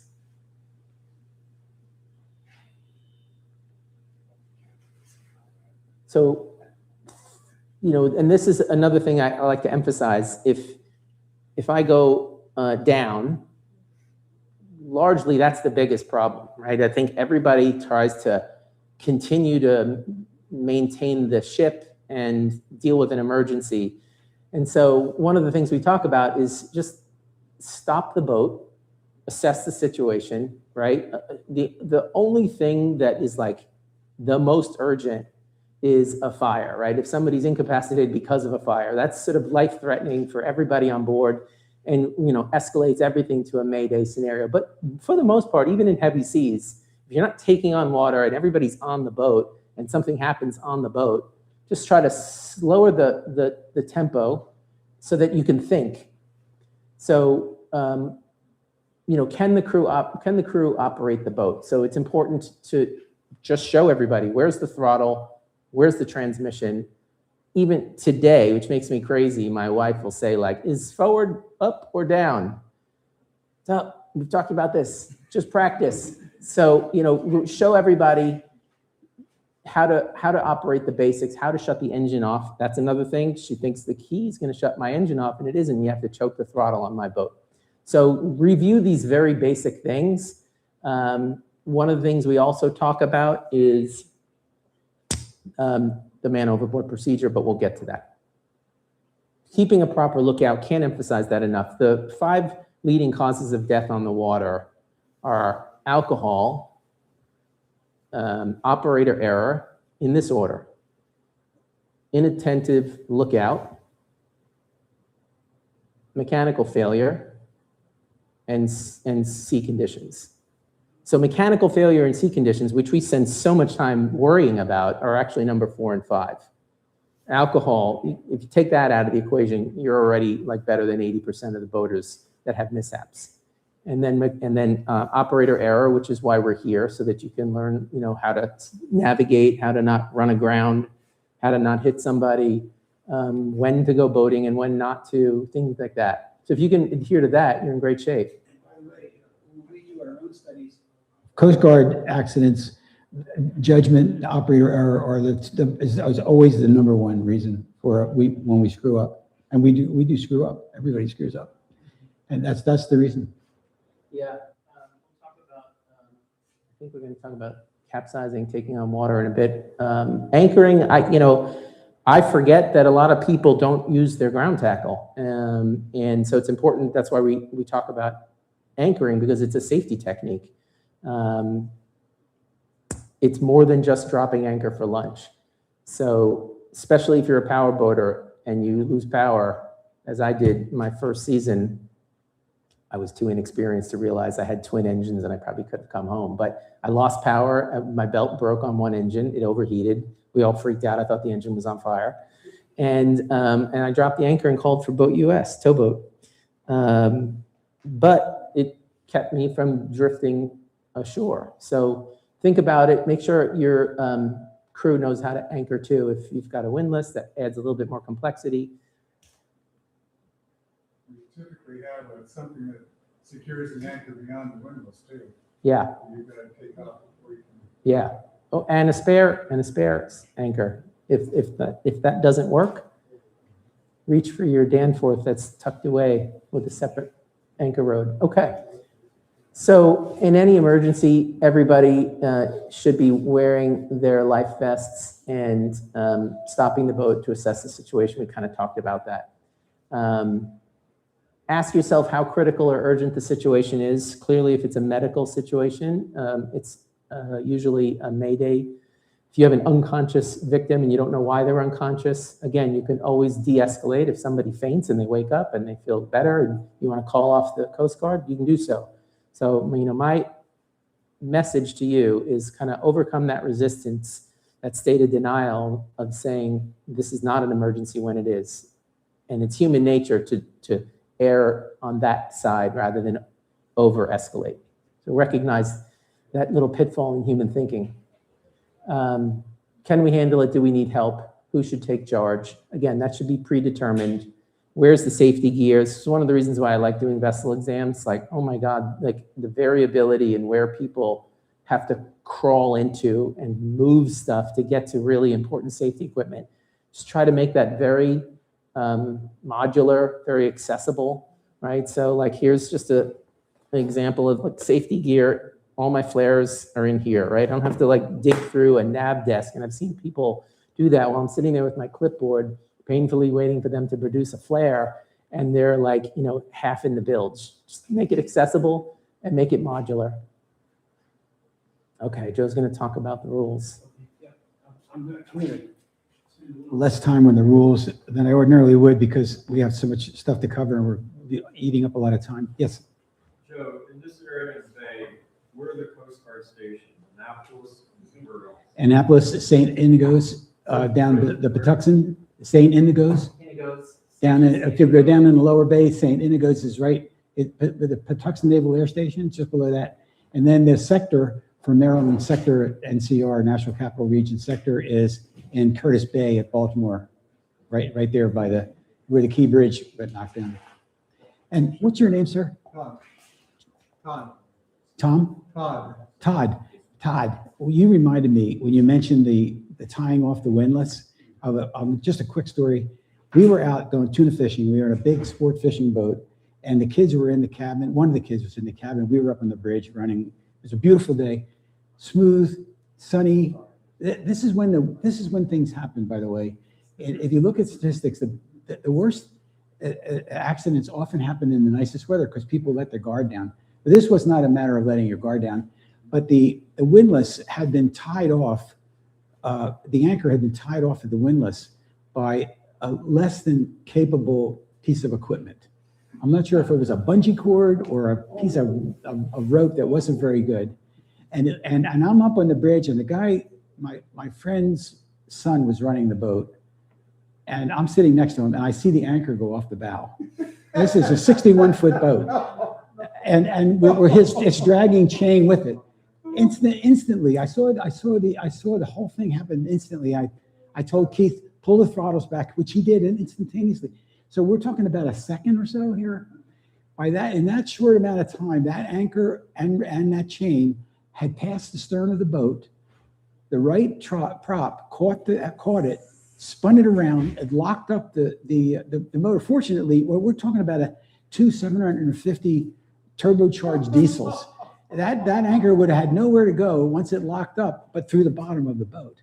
We would have sank, 50, 60 miles offshore in no time, because we were talking about a big anchor getting driven. This is things. Now we just saw that happen.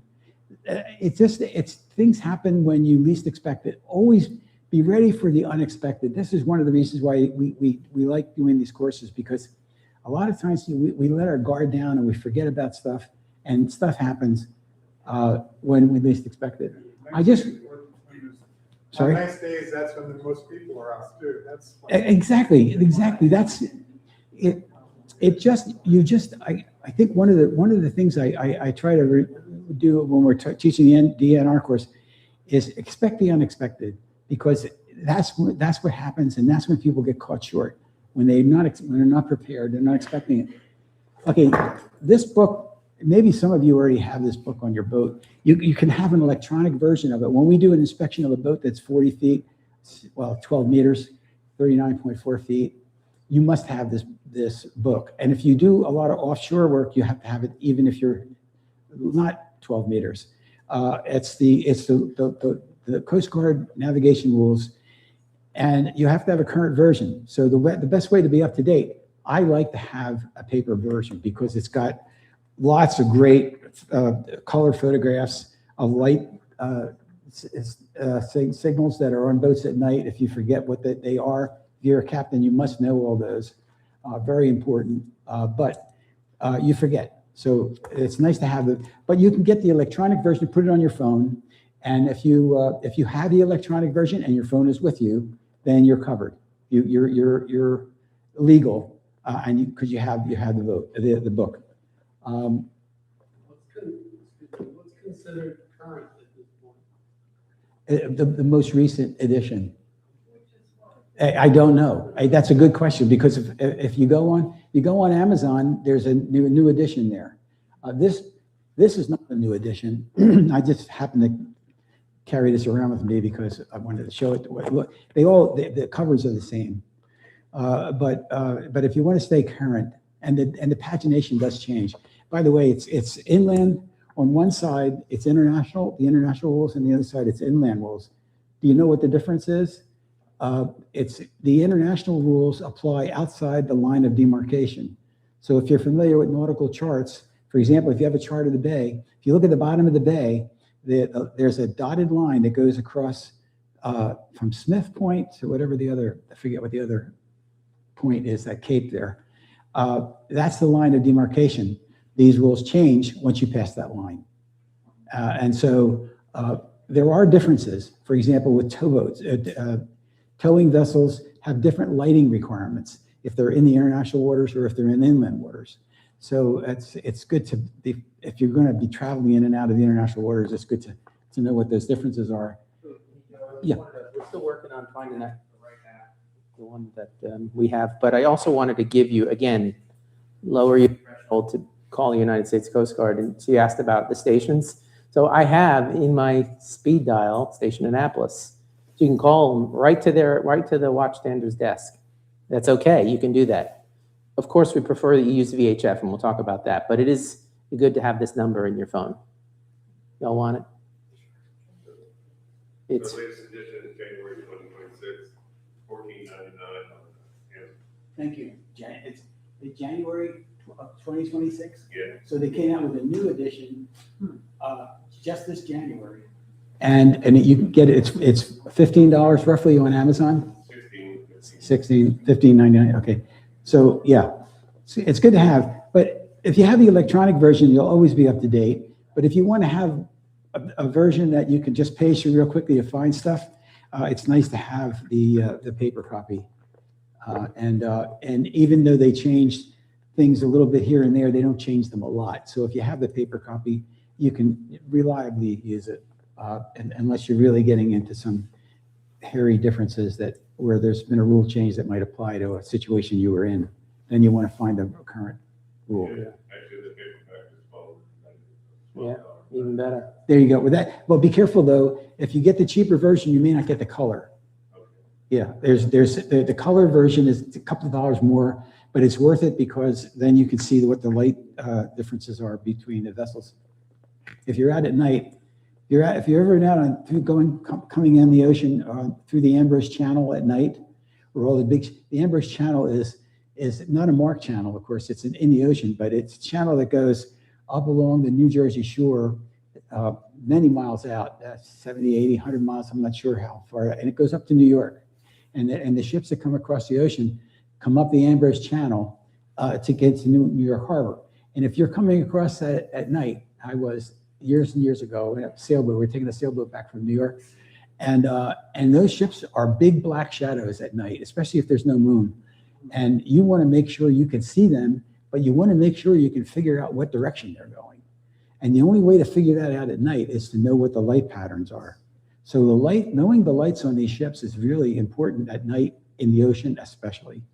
Yeah, it's important not to be overly reliant on technology, but this is where AIS really like earns its money because all those ships are required to transpond. And if you have It's true. even just a receiver, you don't necessarily have to have a transponder, but even a receiver, you'll be able to see them on your chart plotter. And that goes such a long way, especially in the dark and when the ships are 600 feet long. Okay, Station Annapolis, the phone number is 410-576-2525. That's 410-576-2525. Just put it in there so you have it. Okay. And so I'm gonna just make a couple of big points, and then I'm gonna turn it over to Paul's going to talk about proper lookout, which is so important. So the most important rule is the proper lookout rule. That's the first of the major rules. There's the definitions and all the introductory stuff, but then rule 5 is keep a proper lookout. You don't have a proper lookout, you're going to have serious problems. And if you have an accident, you're going to be liable for that accident. These are called colloquially the coal regs, collision regulations. This is what they're intended to do, is to avoid collision. It's a different, I skipped a slide here. The whole purpose of this, unlike roadways where you have red lights and stop signs and stuff, the whole purpose of these regulations is to establish priorities. The giveaway boat and the stand-on vessel. You've heard those terms. The stand-on vessel, maintain course and speed. The giveaway vessel, change course and speed in order to avoid a collision. But what if the giveaway vessel doesn't change course? Then the stand-on vessel has to change course. That's the rule. Because the whole purpose of these rules is to avoid collision. If you see a boat that is not obeying the rules, for example, here, I call this the danger quadrant. Paul's going to talk about this in a minute. Anything that's off my bow over to my starboard beam, that's the danger quadrant. Because any boat that's coming on in that quadrant has the right of way. So I have to make sure I stay out of the way of that boat. And the way I stay out of the way of that boat is not by turning this way into its path, but by turning behind it in sufficient time so that they know that I know that they have the right of way. If I fail to do that and they see that I'm not paying attention, then it's their duty to get out of the way. Okay? So that's why it's not a clear-cut case. If they run into me because I kept going, they're as much at fault as I am. And so it's unlike a car. Like if somebody's supposed to stop at the stop sign, I can rely on them stopping at the stop sign. And I don't have a stop sign, so I'm going to keep going. If they run into me because they ran a stop sign, it's a pretty clear case of they're at fault. There's exceptions in tort law. For example, there's a last clear chance doctrine. So you must avoid an accident if you can, even though the other person's at fault. But that's like rare situations. On the water, you have to avoid a collision no matter what else is at play. No matter what the rules say about your right of way, you must avoid the collision, period. And if you don't, then you're at least partially comparatively liable for that event whenever it happens, whatever the losses are. So just remember that. The whole reason for these regs, everything that's built into them is to avoid collision. So Paul, on the proper lookout. Yeah, so Joe just mentioned that it is a rule that every vessel shall at all times maintain a proper lookout by sight and hearing. So what do you do if you're a solo sailor and you go to sleep, right? Well, you're in breach of this. So the way to mitigate that is to use collision avoidance with radar, right? To set a geofence around your boat so that you have at least technology assisting you with keeping a lookout, right? But the extent of your lookouts is going to vary by your crew, how many people are on board. So when we go out on a patrol, we usually have 4 or 5 people, and so there's an assigned port bow, starboard port, quarters, sometimes just one to the stern, depends on how many people you have. The important message about keeping a lookout, is that it's a job. It's not two kids sitting on the bow playing cards and every once in a while looking up because they're bored. It's a job. And so, again, in the pre-departure, if it's one person, then that person's job is to keep a lookout, usually on the bow, and then I'll take the stern. And as Joe said, when I first joined the auxiliary, my flotilla commander was a retired admiral in the Navy, and it was very difficult to get boat crew qualified with him as your mentor. But he told me to, if you're at the helm, the way you do it, if you're the only person, is to spin clockwise. And the reason for that was what Joe said is, again, the first way you want to look is to your right because you have a duty to give way. And then looking at your six, the last way you should be looking in the order is to your left because on the port side, the other boat is required to give way. And as Joe said, you know, that's all well and good, but not everybody adheres to the rules. So I love coming out of my slip, leaving, you know, I come out from the Tracy's Creek lane, and then there's the Rockhold Creek lane, right? If you're in Herrington Harbour North. So you got two lanes funneling into one channel, and all of the charter boats come out of Rockhold Creek. And so when we're coming out together, they're on my port side. They're supposed to give way, and they never do, right? So you just have to accept that, right? There's some sort of local bending of the rules. If anybody's a charter boat captain in here, you know, apologize. I just want you to notice all the words in red, how detailed the Coast Guard rules are here. I mean, they're very specific. You must use every sense that you have, your hearing, and whatever, to make sure that you've complied with this rule. This is very detailed for a purpose. And by the way, every means available. If you have radar on your boats, when I do inspections, I try to remind people of this. If your radar is working, it must be on.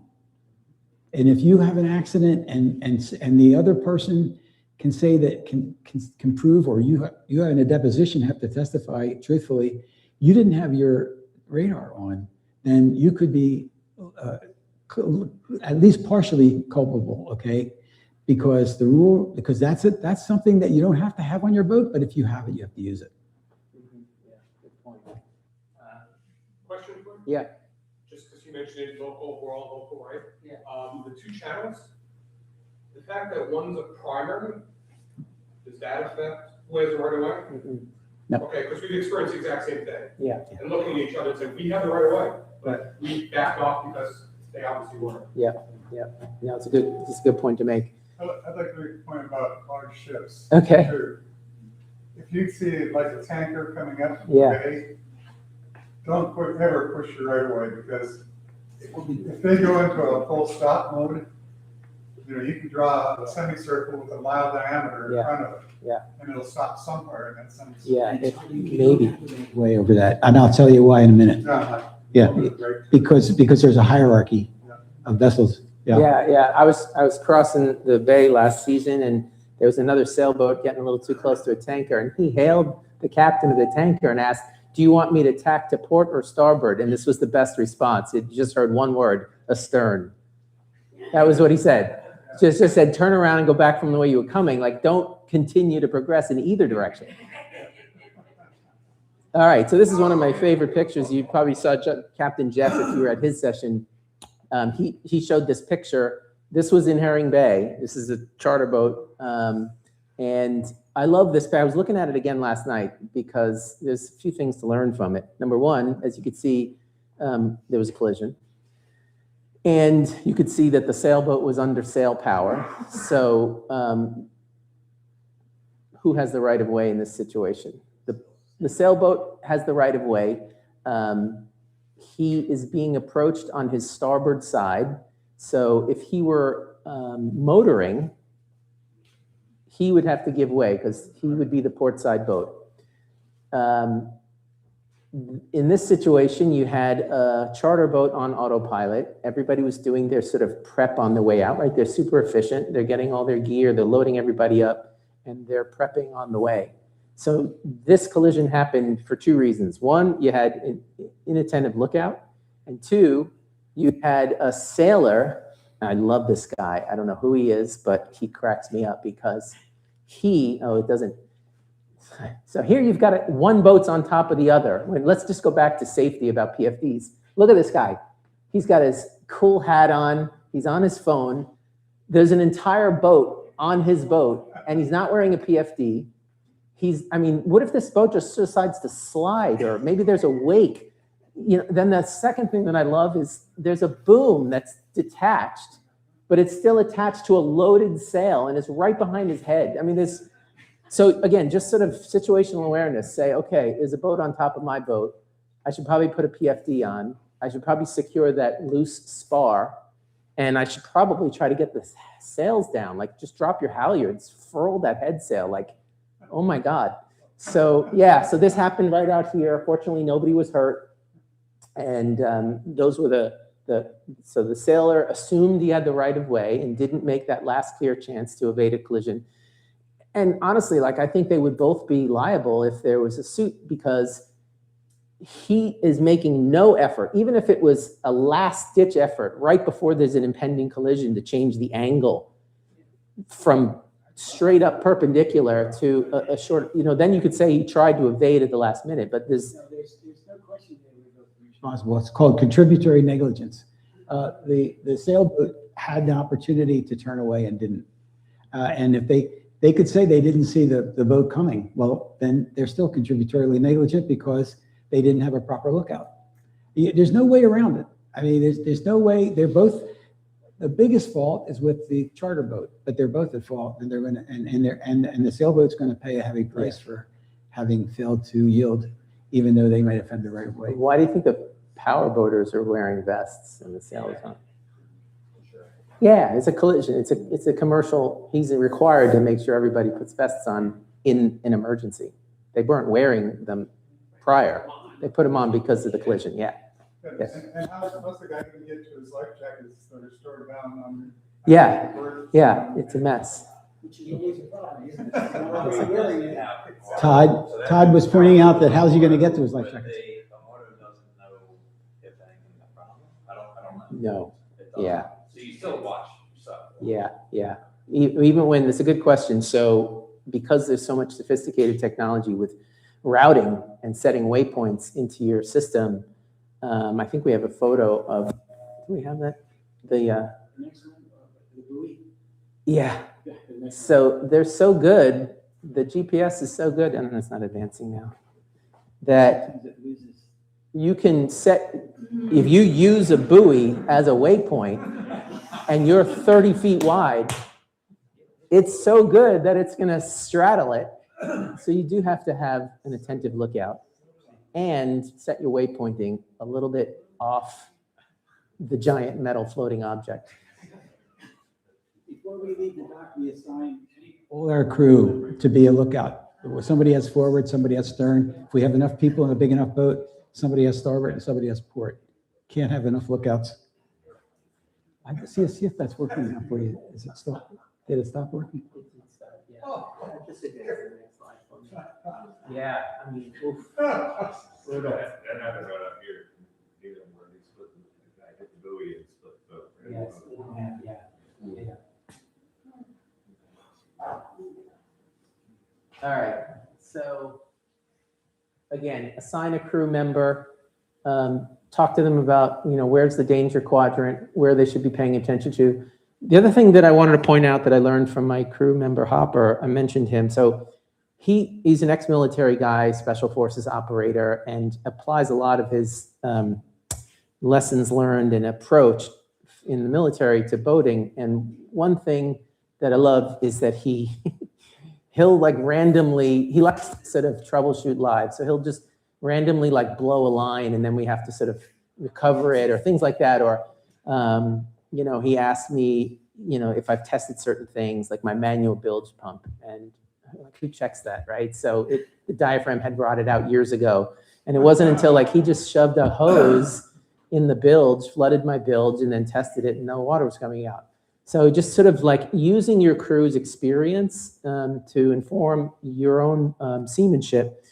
Just never underestimate, the groupthink importance there. And one thing that he does is he takes the emotion out of communication really well.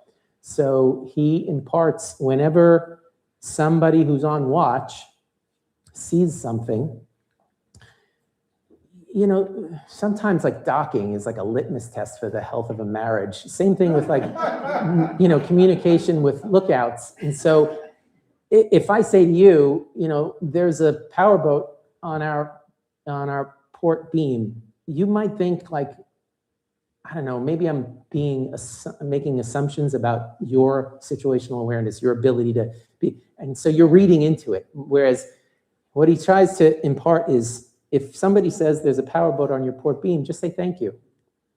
Just say, I see it, thank you. Don't read into it. They're trying to be a good lookout. They're trying to tell you what's around. So don't make more of it. Just say thank you and acknowledge it. So he's really good about that. And so I've used that in my marriage too, when we're out on the water. This froze up again, Joe. Constant bearing, decreasing range is this is, are you all familiar with that? We can skip it if you are. It's a great device. I wanted to make a comment about it if you're familiar with it. You can see this, the graph shows you that the relative bearing, if you know what relative bearing is, it's not the bearing on the compass, it's the bearing from your boat to the other boat. The relative bearing is staying the same between these two vessels, but the range is diminishing, so they're going to collide. The easiest way to conceptualize that is a head-on collision. So if I'm continuing towards you and it's dark and I see your lights and you see mine, if your relative angle to my boat, meaning you stay on my nose the whole time, we have a constant bearing and a decreasing range. And the same goes for this, where you've got an angle of approach where the relative bearing, you're always right there at 90 degrees to me. As we continue to move together, that means we're on a collision course. Versus if I'm looking at you in the dark and you're on my nose, and then 10 minutes later you're over here, I'm looking at you, on my port bow, then we have it's such a useful device. It's so I use it all the time when I'm out on the bay, especially if I'm crossing the bay and people are coming from the north to the south, because big boats, I find, uniformly fail to yield the right of way. If you're in a 60-foot cabin cruiser, you got your autopilot on, you're talking to your friends, and you're not paying attention, and some boat is coming across and I have the right of way to any boat coming south, okay? Because I'm on their starboard, I'm in their danger quadrant. They never yield. Sometimes I get on the radio and just say, try to learn the rules the right way. It's useless. I just do that only very rarely, and only because it makes me feel better. It doesn't do any good. But the point is that particular, what I do when I'm seeing that happen is there's two ways to calculate your bearing and diminishing range. You already know it's diminishing range because you're getting closer to the boat. There's two ways to do it. On a sailboat, for example, if you have a stanchion and there's a boat over this way on your port bow, and the stanchion is lined up with that boat continuously, you're on a constant bearing, okay? So, but I have, the way I do it is different. I like to look at something in the bay, in the center of the bay, you can see the shoreline. So I'll pick out something on the shore, like a tree or a house or a tower, and I'll look at the boat and I'll line that boat up with that tree or tower. And if that tree and that boat are still in line as we close the gap between us, if that line stays the same, that's a constant bearing. So I'm going to collide. And so just pick something out like that that's stable. It could be a buoy. It could be a day mark. Whatever is fixed. And if that fixed mark stays in the same angle as between you and the other vessel, then you're going to collide. So you just make an adjustment. It only has to be a few degrees, and you'll pass each other safely. Or slow down. Or slow down. Speed and angle, right? So, Yeah.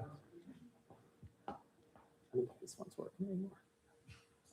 Oh, okay. So I won't spend a lot of time on this, but Yeah, we're almost at Todd, this is your point about the big I was boat. talking about unrestricted. 5 more minutes. Pardon? Yeah. 5 more minutes. Yeah, we're gonna have to take a break. We're spending more time on this than we thought we might, but in 5 minutes, we'll take a break for just 10 minutes, if you don't mind, because we'll try to get a bunch of other material in before 1 o'clock, so we don't keep you too long, but those of you can stay. Okay, so here's the hierarchy. Any boat that's not under command is a priority. So if you're out there and you're powerless, you have the priority. That doesn't mean that a big ship is going to be able to stop in time to avoid you, but that's why you stay out of the shipping channel if you've got any kind of issues like this. The second one is restricted in your ability to maneuver. So that's any large vessel.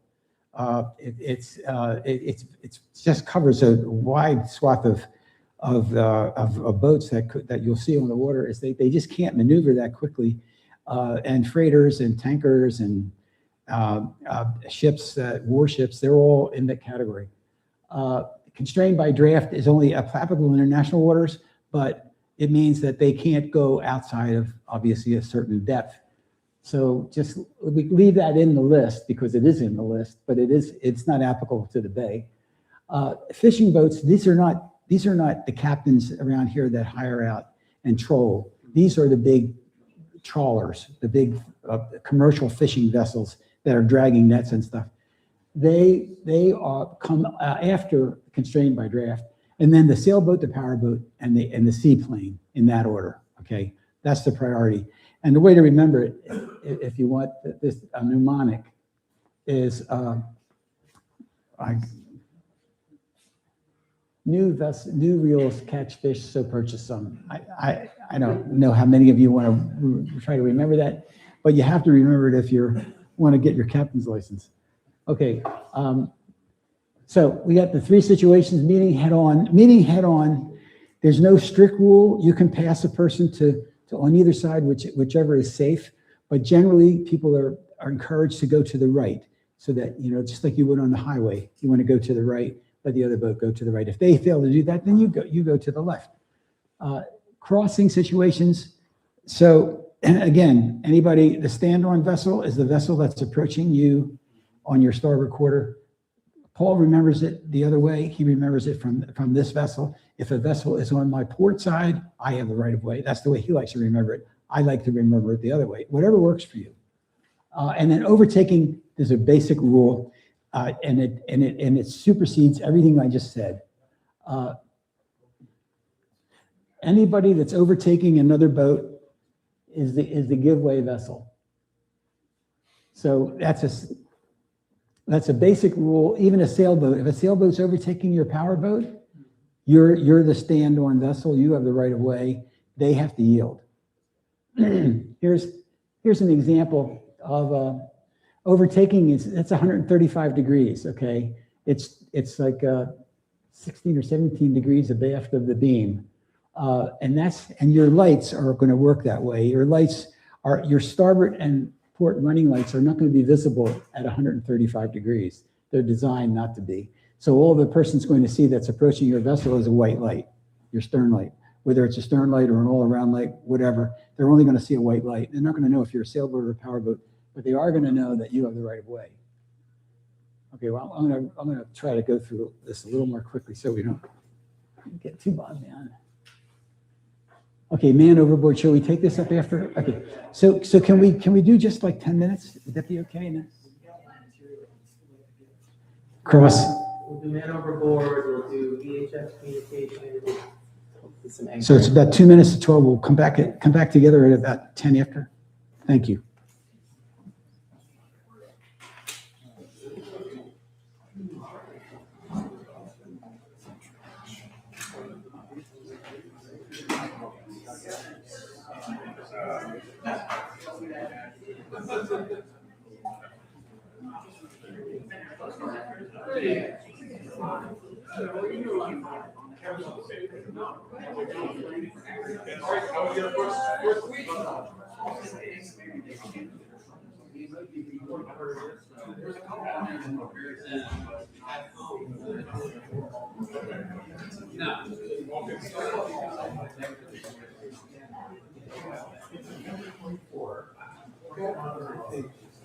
There's another bathroom back there. And then if these two are full, you can go right straight.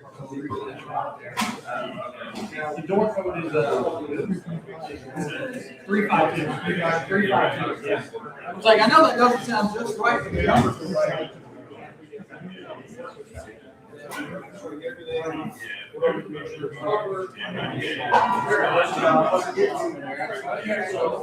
You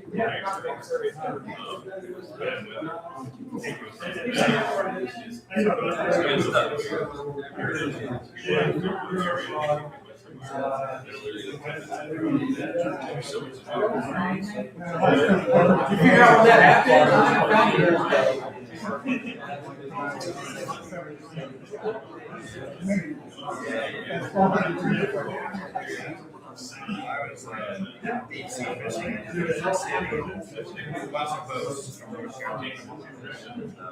We'll find out. They're gonna keep looking.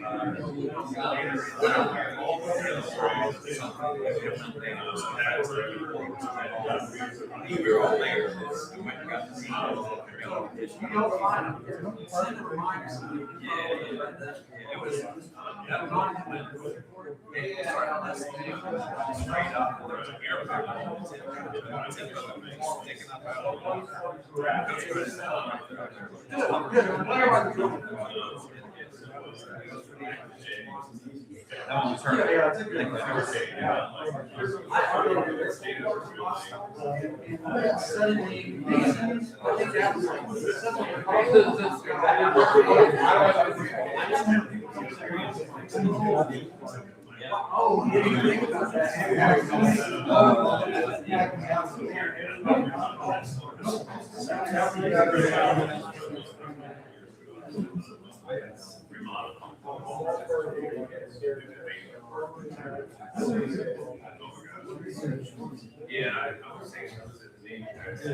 Oh my God.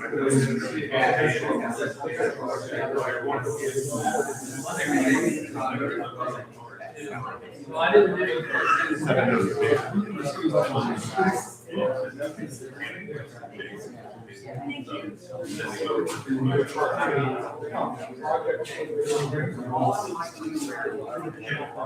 I was just curious.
Well, we're in this.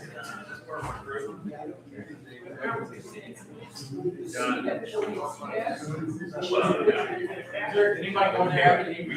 It's open.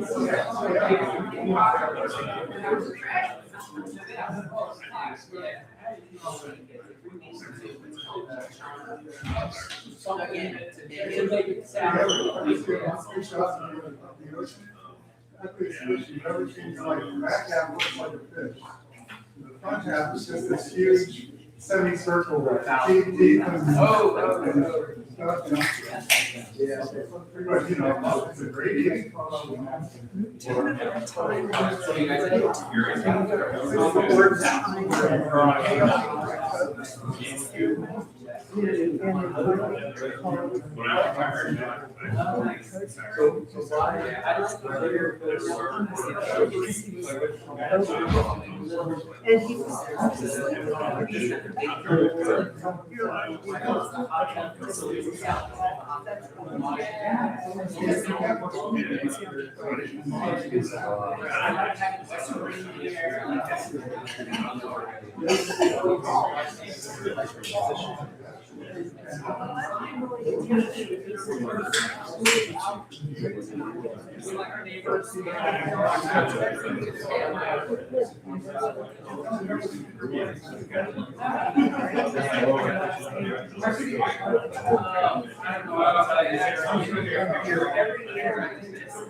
I've got a kind of a funny story. Well, a couple funny stories.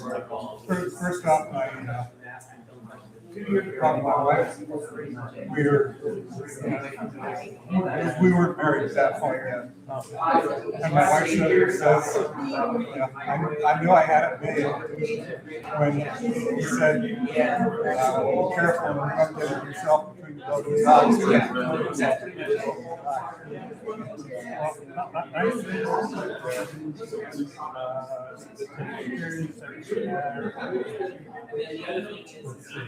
September 2024. So we went out someplace mother-in-law. We went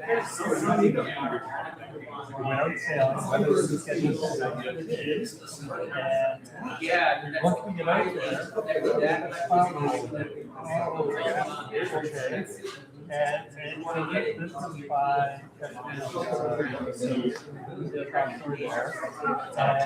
this is by and this is probably from the world. And also family reasons oh, watch out. There's a race. And no one in the race called the top. Two water coast showed up there. So where is this I was looking throughout going and this was with the weather and now well, the other funny story I've got is, I floated in there and I forgot to trace the sea cots. So one sea cot was yeah. So, how do I do it? So, I got my daughter for the 13th time manual building, and I got her plugs, wrapping some stuff around it. She said, okay, Kate. And I tell you, start pumping like crazy.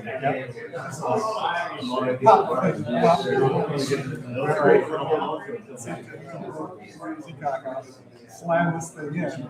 Of course, it's still leaking like it's still out back in. Snap, grease around the thing and just pops it out. Put it back again. It took a couple of 30 seconds to do it. She was just like, we really ended up in water.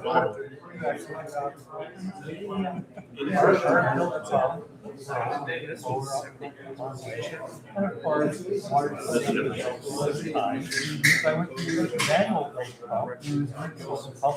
I had the boat for 7 years. It's not pumping. So back to the car, make sure. So all I had to do was flip the rubber around and it started pumping again. Right? I thought I was able to do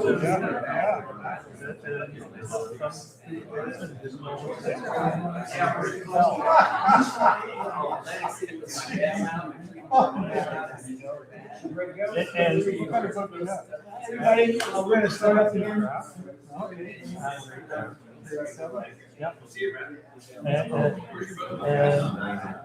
at one point, non-stop. And my buddy was sailors. And once they started casinos and pools, my trip to New York was done. They were locked in for the next 3 days. Yeah. So, Stearns, it's a vacation. It's a Coast Guard approved type 3 PFD. And I like to say, like, get one size too big, so I have extra large. Again, I just throw on whatever I'm wearing, and I usually keep a usually jet radio. But Okay, we're gonna start up again, man overboard. Okay. There you go. Okay, guys, so man overboard. 4 things. This is sort of straight out of my medical training. You need knowledge, skills, crew, and equipment. It's not enough just to have the right equipment. It's not enough to have the right crew. You sort of have to know a little bit of knowledge. You've already broken the cardinal rules of boating, which is keep everybody on the boat and keep water out of the boat, right? Maintain propulsion and keep your rigging up and don't run aground. So those are the 5 rules, and you've already broken one. So you need to know how to overcome that. So we'll start with, so this is another great example of Hopper, like just messing things up for me, but making me a better sailor. Just, randomly on a nice day, toss your horseshoe or toss something that floats in the water, call a man overboard and practice, right? So the one thing that I think has changed in my career is we do so much more simulation than we used to, because you gotta practice. You gotta get the muscle memory with the equipment and the communication, the protocol. And so it's a good idea to just randomly do a man overboard drill, preferably on a really nice day where you can, not make a new problem for yourself. Just to go through the basics and then do a little debrief. So you need a few things. So we'll start with equipment. Flotation, markers, and recovery. So if somebody goes overboard, you're going to throw your horseshoe or your ring or whatever you have. That's the right thing to do first. But in order to get that person back on board, you may need a marker. So that's the Dan buoy or the mast buoy or a spar buoy. And then recovery. And most people use the life sling, which is essentially a horseshoe with a line that you can deploy, pay it out, circle the victim until they make contact with the flotation or line, and then kind of get them in. And it's a lot easier to get into the life sling than in the water than it is to get into the horseshoe, and certainly a ring. I highly discourage rings unless you've got the really big one, but the small one is hard to get into. Just try it, jump in a pool and try to get into the ring. It's hard. The sling is easier, and then you have to figure out how you're going to recover them. So going back to the markers, the Dan buoy is that nice little kit, but it's expensive. It's like $450. I checked on it last night. I use the mast spar. I just like it because, again, it has 0% chance of failing. It's just a stick that floats. But you don't get the nice 8-foot streamer. You don't get the very colorful spar. That also, if you look on top, has a strobe. So, great for night marking. I think it would be, essential for night marking. But, and then it has a bit more buoyancy, so you can see the victim can grab onto the flotation and sit there. Then this is a rescue stick, which is mostly used by first responders, also sometimes on the dock. They're meant for throwing out from a fixed position, but you can easily keep one on board too. And then, recovery is tricky. So a lot of power boaters have the advantage of a swim platform, and it's easier to recover a victim. But bringing somebody on board who's exhausted is, it's like pulling a dolphin out of the water. Like, you think you're got them, and then as soon as gravity takes over, it's much harder. So bringing somebody on board who just fell over and is embarrassed and swims, and that's going to be no problem. If it takes you 10 or 15 minutes, they may be too tired to bring themselves back on board, and you may need some kind of hoisting system. So think about what you have. Obviously, with a sailboat, you have the added challenge of usually having more freeboard. You may not have a sugar scoop swim platform on the back, and you're going to need to use a hoist off of using one of your halyards, right? That's sent right to a winch, and you can just crank them back up. But that's a hoisting kit that you should have. Again, sort of being very modular. Try to put all of your man overboard equipment into one bag. Yeah, I bought a ladder for my boat because it's one of those things you don't think about till you need it. And the ladder was my solution. But with the sailboat, you've got the advantage of winches and halyards. Yeah. So I have a mnemonic, I got through medical school on mnemonics. And so this one, the more clever you are with your mnemonics, the more like credibility you have amongst your peers. So I came up with SAVE, and we use this in our pre-departure checklist because it's easy. Somebody's man overboard, you want to save them. And the S is spotter, always a spotter. So the first person to see somebody go in the water becomes the spotter. They yell really loud, man overboard, person in the water, whatever you want. And then they're just pointing, and then they're just keeping their eyes and their finger on the person in the water at all times, even as the boat changes its orientation to them. They're just constantly and preferably feeding back. So the way we do it on the boat crew program is we have to continuously give the helmsman information by mouth. So we'll say, 50 yards off the port beam, and then they might be turning, and then I'll say 30 yards off the stern. And so you're constantly giving them information. In our protocol, we also have somebody manning the spotter too. So there's somebody that, because you might be sort of losing your balance or sort of doing the spinning routine. So somebody is sort of manning the spotter. Again, it depends on how much crew you have. So you should see this auxiliarist here yelling and pointing. And then the helmsman is hitting the man overboard button. So that's something that is useless if you're not familiar with it and practicing with it. That's not a distress signal. That's just marking. That's just marking the GPS coordinates of the person in the water at the time that you hit the button. That's all that is. And it's going to tag that on your screen. It doesn't account, of course, for drift, but it's a way for you to mark on your chart plotter where the person went in the water. So here you see Oscar getting pulled aboard. Oscar's quite heavy by design, and so you get the feeling of what it's like to lift. I think he's like 80 pounds. Once they come out of the water, they're quite heavy, and it generally takes more than one person. And then we have to requalify every year on this. This is so important, man overboard stuff.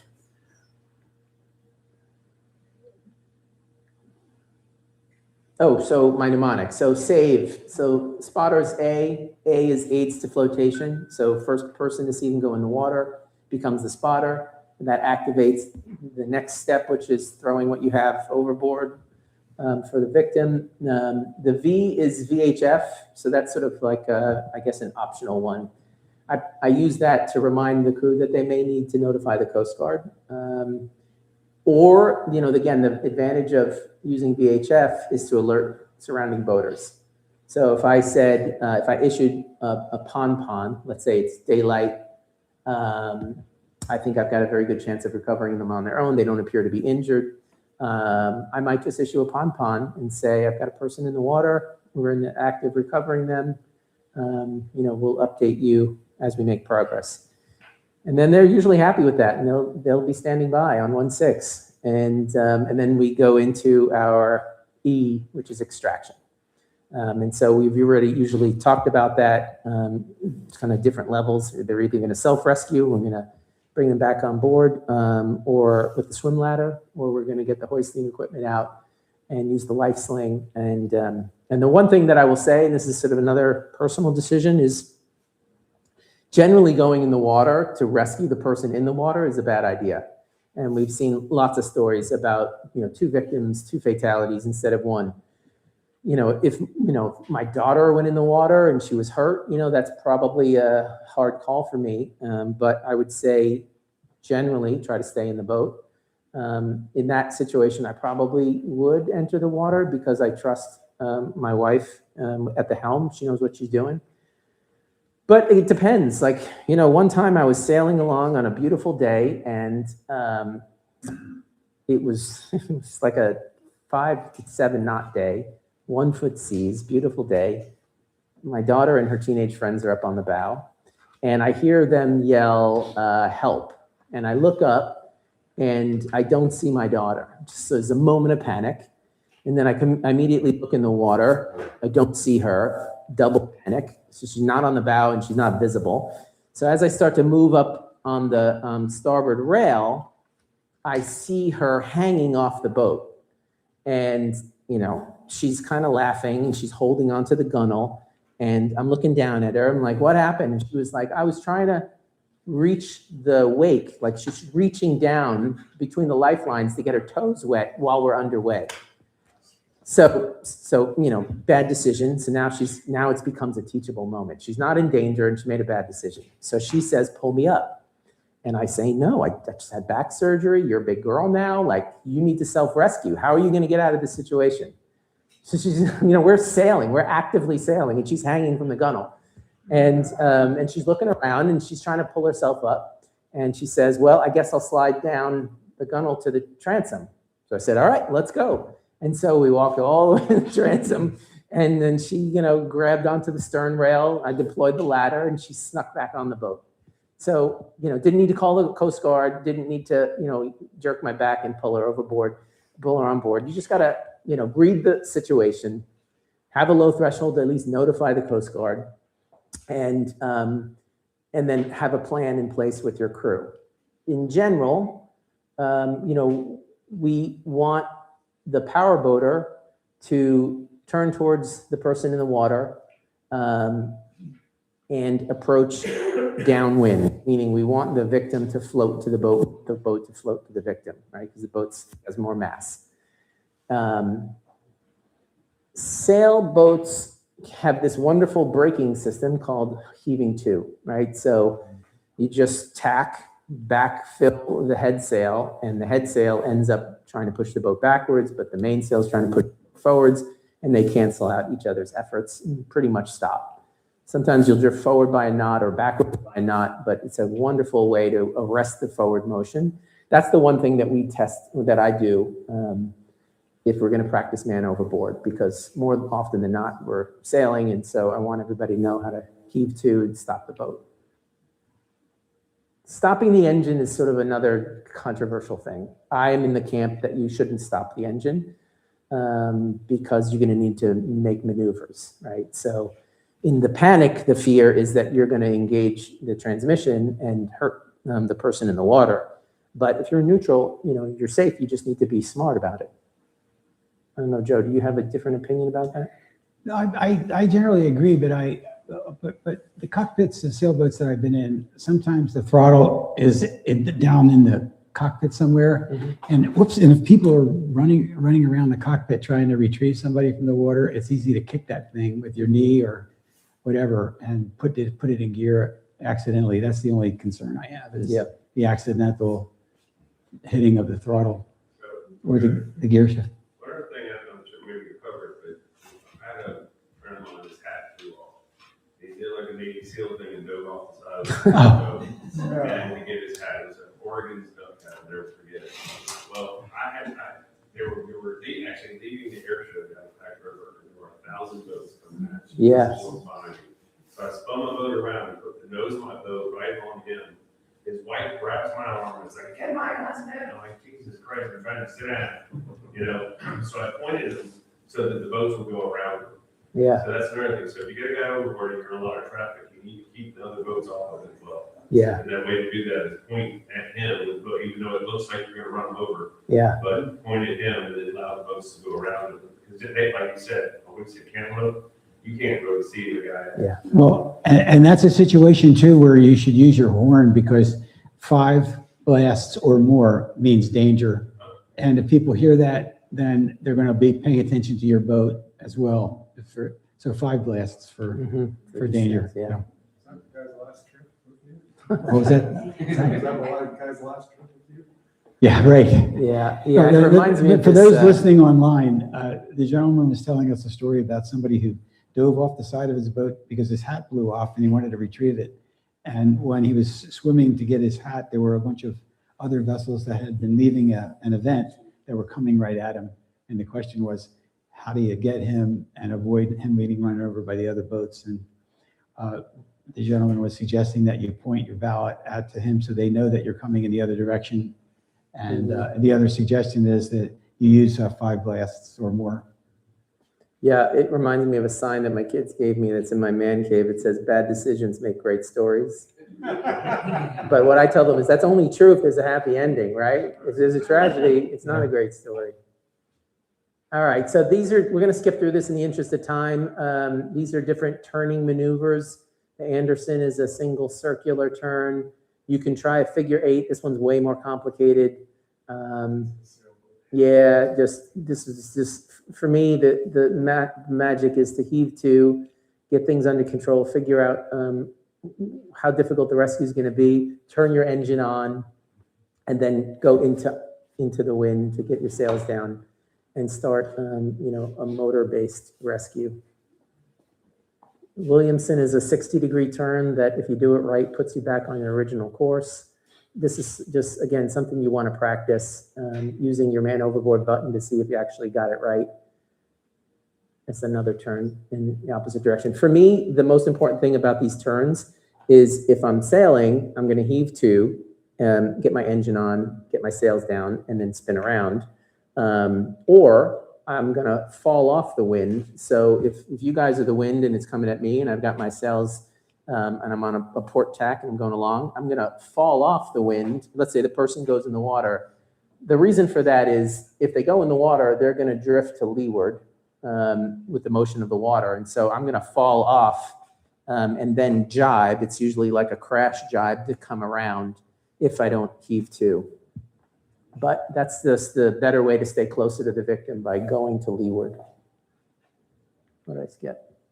Consider a mayday call. These are the 3 criteria for me. It's night. You don't have visualization, day or night, of the victim. Or if there's known injuries, like they went into the water because the boom hit them, or they tripped, saw them hit their head. Those are mayday calls. So we kind of covered this: spotting, aids to flotation, positioning the boat properly, consider killing the engine, and have a good extraction plan with the right equipment. Yeah.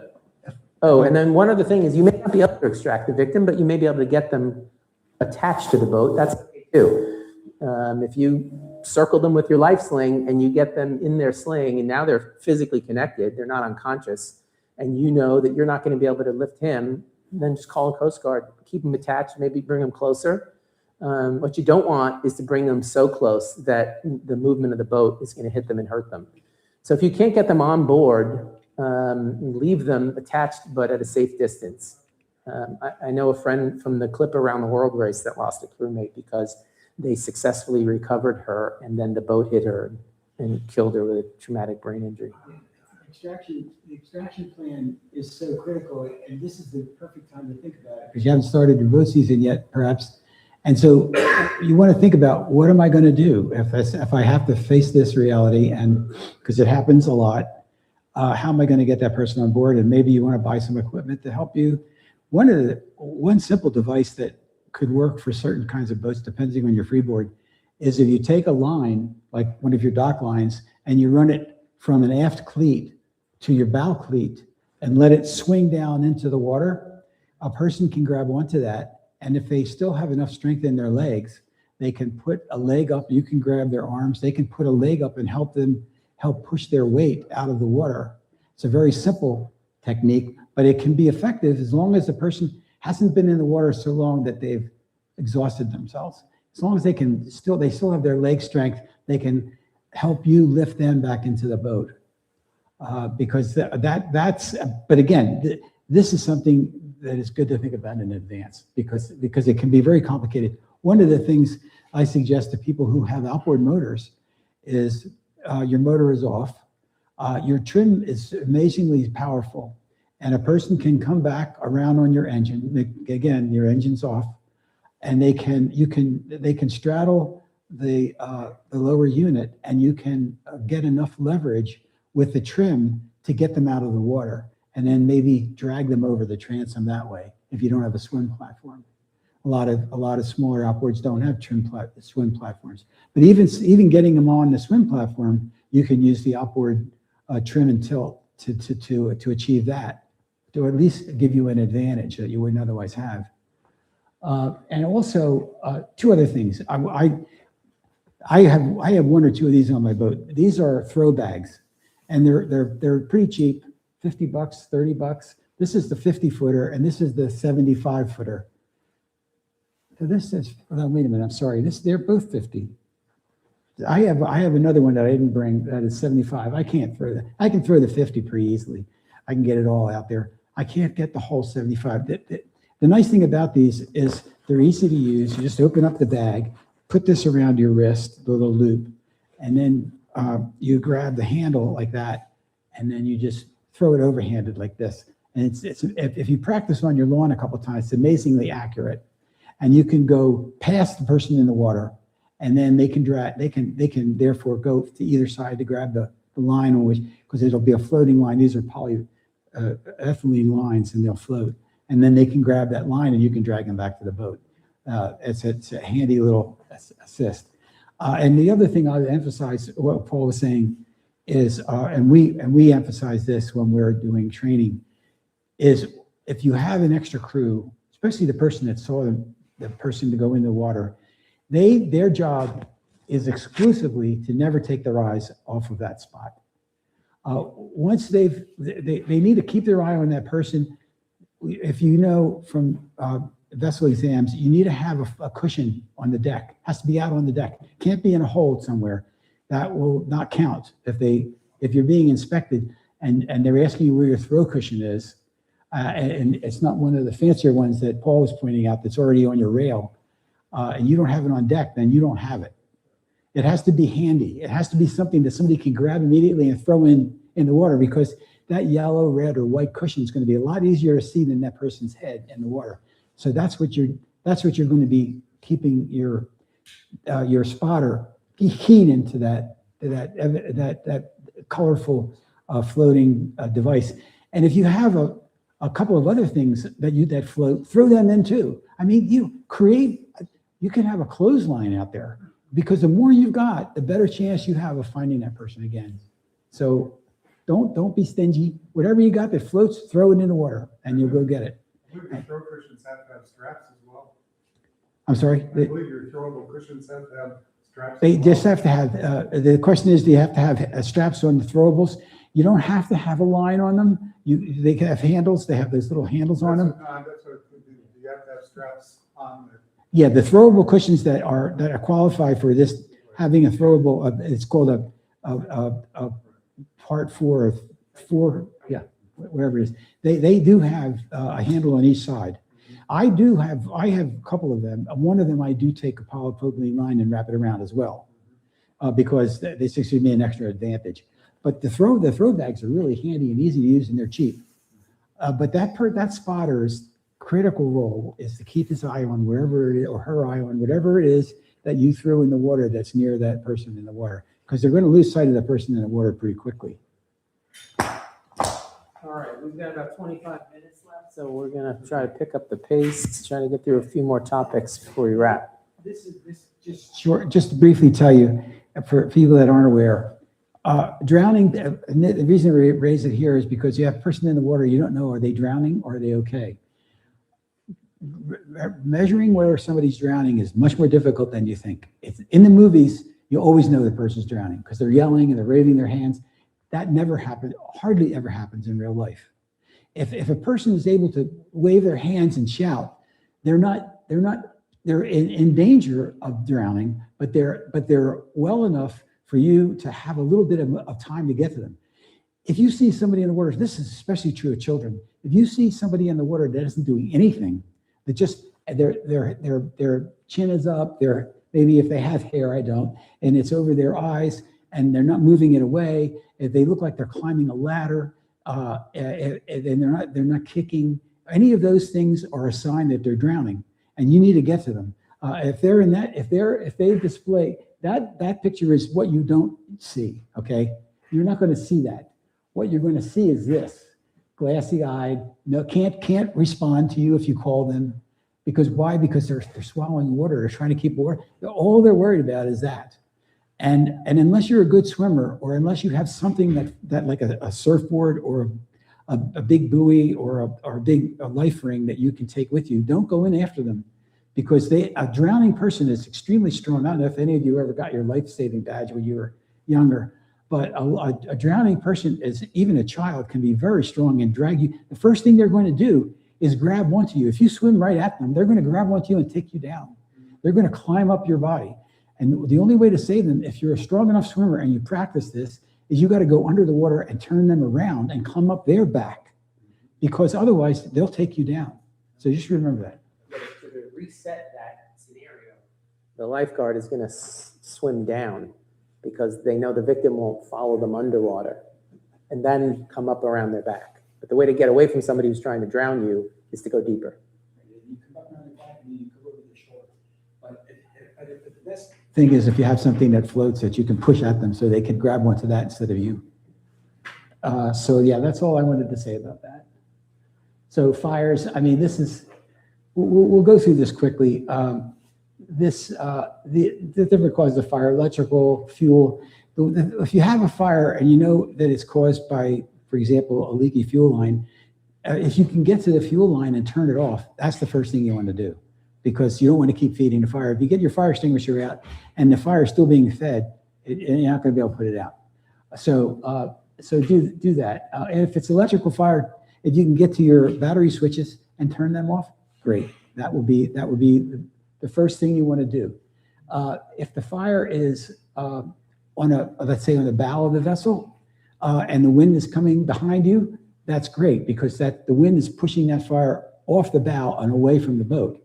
If the wind is coming at your bow, then it's going to be blowing those flames into the boat. You want to try, if you can, to change the attitude of the boat vis-a-vis the wind, so that the wind is no longer feeding the fire onto the vessel, but rather away from it. Sometimes that can be tricky to do, but if you can do it, then it saves you some time to get your fire extinguisher and start working on the fire. Just quickly, how many of you have ever actually used a fire extinguisher?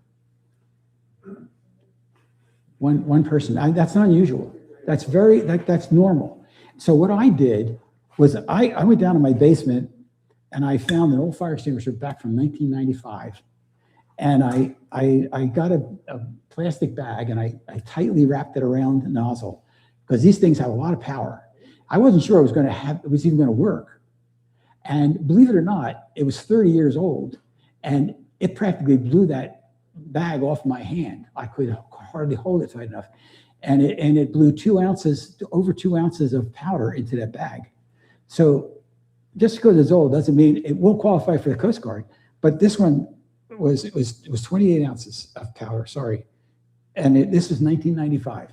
So I like it because I give it to my wife and my grandkids, none of whom have ever tried to use a fire extinguisher, so they can practice. Pull the pin, pass is what we tell people. Pull the pin, PA, aim, squeeze, and then spray. And you want to always shoot it at the base of the fire. You probably all know this, but those are the basic rules. Pull the pin, squeeze, aim, and squeeze and spray at the base of the fire. And usually you're only going to have 10 or 15 seconds worth of powder in a small fire extinguisher like this. So you got to use it wisely. I brought up the fire blanket just to remind you to keep one of these in your galley. You might have seen them like on your feed. There's a lot of ads now, which is great, because this will suffocate a galley fire, an oil, something with that if you're cooking. We were required to have these on a rally, and so now it just sort of sits up above the stove, and you just pull these handles and you let the blanket drop down onto your stove. So we had a firefighter last year at this course, and he also reminded us too that in a closed area, those fire extinguishers are going to create a lot of sort of toxic particles in the air, and so you're going to need to ventilate very quickly. And if you do it in a really closed area, you're going to have trouble breathing. So just keep that in mind when you're deploying one of those inside a boat. Especially if it's halon. Halon's illegal now, but if you have it on your boat, you can continue to keep it. Halon was the most common use for in your engine compartment fire extinguishers, the ones that go off automatically when they sense the heat. And the way halon works is it takes all the oxygen out of the air. And if you go into that space, you're gonna die because you're not gonna have oxygen. And it happens very quickly. So you can be overtaken with that. That's why halon is no longer permissible. But if you have any kind that you have in a closed space, you want to make sure that it's fully ventilated before you enter that space. Here, let me go back to this for a minute. make sure, in a fire situation, make sure everybody's got their life jackets on if they don't already. I mean, they should already, obviously, but if they don't, any situation like this, that's the first thing you want to do to make sure nobody's going to get hurt if they have to jump off the boat. You want to almost always, unless it's a very localized tiny fire, you want to make a mayday call because it's going to take a while for people to get there. Most of the time, boats are going to burn to the water line, but you're going to have people in the water waiting for rescue. So the mayday call is something that you almost always want to do. Sorry? You don't need any flares at that point. Right, you don't need flares. No, you'll have plenty of visibility. If you have a life raft or dinghy, you want to get that ready to launch, especially if the fire is pretty big. Don't waste your time. Get it in the water and fire it up. The CO2 systems, like we were saying, be careful, ventilate well. Never enter the compartment until it's properly ventilated. Most people know this. You don't want to, if you have an engine fire, which is common, don't open the hatch to the engine because you're going to introduce all that oxygen. The way to put out a fire is you eliminate one of the three things. You eliminate fuel, air, or heat. Air is the thing that is usually, most fire extinguishers are dependent on cutting off the air supply. So you don't want to open up that hatch. Sometimes if you don't have a fire extinguisher that's built in, you may have a port that you can use to squirt a fire extinguisher into the engine compartment. But you definitely do not want to open the hatch because that's just going to speed everything up. It's not, you're not going to be able to put out the fire once you introduce all that oxygen. So sometimes it's necessary to abandon the boat. We tell people that should be the last thing you do because you're much safer in the boat as long as the fire is not coming at you. Always stay with the boat. Even if you have to leave the boat, you want to stay with the vessel because the vessel is easier to find than you are. So if you start floating away from the vessel because of the current or because you're not paying attention and not trying to stay there, then the rescuer has to go and find you, and you're going to be a much smaller object, especially if you don't have a life jacket on, than you would have otherwise been if you were near the boat, because the first thing they're going to look for you is right around the boat. If there's a fire, explosion likely, because the fuel supply, the fuel tanks might be involved, then you're going to have to leave the boat. We had a situation where we were doing a couple of years ago, where two of our boats were doing some training in the South River, and they saw smoke coming out of the water, and they went over to inspect what was going on, and it was a boat on fire.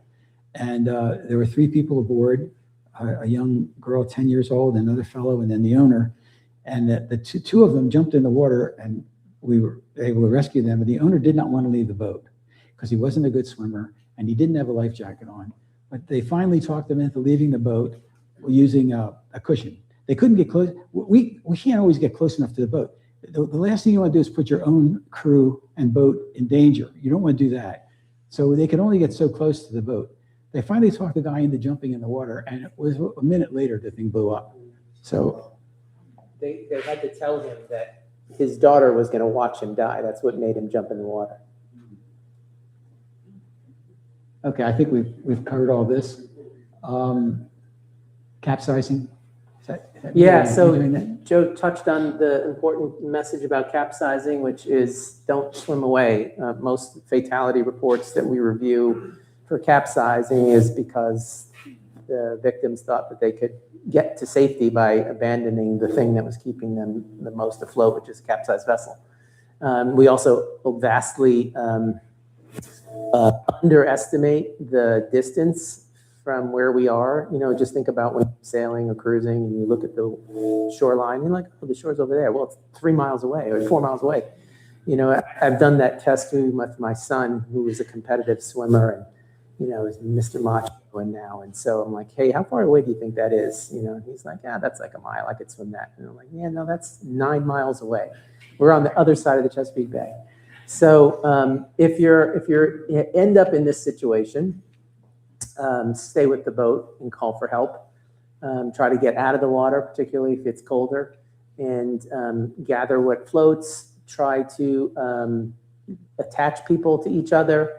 And, if you were in a small boat like that, it's going to happen very quickly. If you're in a bigger boat, you may have time, you may be seeing the boat going over. Generally, for me, capsizing is a combination of sea state and operator error. So that system that I was in the powerboat in the Southern Bay, we were at risk of capsizing if we went into the trough of the wave at the wrong angle. So that's a matter of helmsmanship, and staying pointed to the bow and not pushing the boat too much, but not slowing down too much where you lose steering authority. Yes, sir.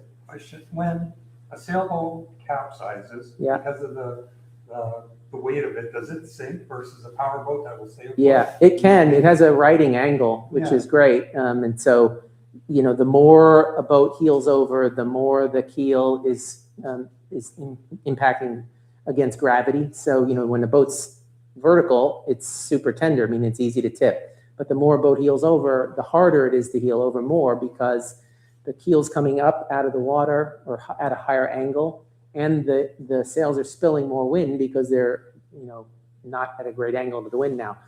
So it's hard to capsize a sailboat, but they can.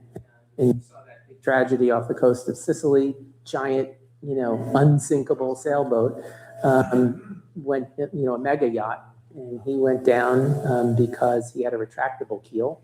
And when the storm hit, they were dragging their anchor, and he thought that he could reset, but so he brought his anchor up, and as they were repositioning, he got hit with a 70, 80 knot blast with his keel up. So the boat wasn't in a position to counteract the forces. And so when it went over, there was not enough righting force to counter it, and they started taking on water because they sat at a 90 degree to the water, and a bunch of people died. Ditch bag. So I brought my ditch bag. You're welcome to look at it when we wrap. Usually it sits right under the companionway ladder, so it's very accessible, it's very visible. My EPIRB sits right there as well, so it's mounted to the boat. So the scenario is, okay, we're ditching. I'm gonna grab my EPIRB and I'm gonna put it in this pocket, and we're gonna have our PFDs on, and we're gonna have some basics. So if you're taking your ditch bag out, you're also thinking about what you're going to ditch into, right? So hopefully you're not just ditching into the water. This has some flotation. I haven't tested it. I think I'm probably too heavy. I think this is going to go down. But, most important thing is you've got your visual signals, you got your VHF. I've got a whole bunch of stuff in here. Food, water, a horn, a flashlight. I've got a repair in case I damage the raft getting into, very common scenario. Batteries for my flashlight, a line so I could tether people together. I've got a knife, I've got suntan lotion in case we're exposed. If I'm in my raft, I probably need a drink, so I've got a little rum there, right? I'm a good sailor. Yeah. Whistle. I've got also, again, you lose your ability to maintain like a clear head when you're in these emergencies. So I've got a Mayday template here. So anybody can just look at this and say the right things in the right order. So just think about your ditch bag and what you're going to put in there. We sort of have the essentials on the left, and then the sort of important to have, but less essential on the right. I think it really matters with how long you can think you're going to be in your raft. So that's why I don't have a ton of water in here. I don't need, fishing line. I'm going to be in the Chesapeake Bay more likely, unless I'm doing something bigger, and then I'll change my strategy. But for the most part, I'm in the Chesapeake Bay, and I'm looking at, a 2 to 8 hour rescue time. So really it comes down to sort of signaling maybe water and, the basics. So have a look at it, but you should definitely have a ditch bag. And again, these are great, you don't want a handheld flare. You don't want anything that gets hot. And you want everything readily accessible in the kit. Same thing with this. I've got my flare gun in there and some other stuff. Questions about the ditch bag? I've got a question on the, lately they've had available lights that are supposed to replace your daylight flares. Yeah. What's Yeah. the Coast Guard's position on this? Yeah, we love them. Oh, yeah. Yeah. That's good because I bought one. Yeah. You'll pay for them in a couple of years. This Yeah. actually floats and delivers an SOS. So it's giving me SOS now. Yeah, and he's got I got 2 or 3 different varieties of this. And then along with this, whenever you buy one of these, you always get, let me see if I can find it real quick.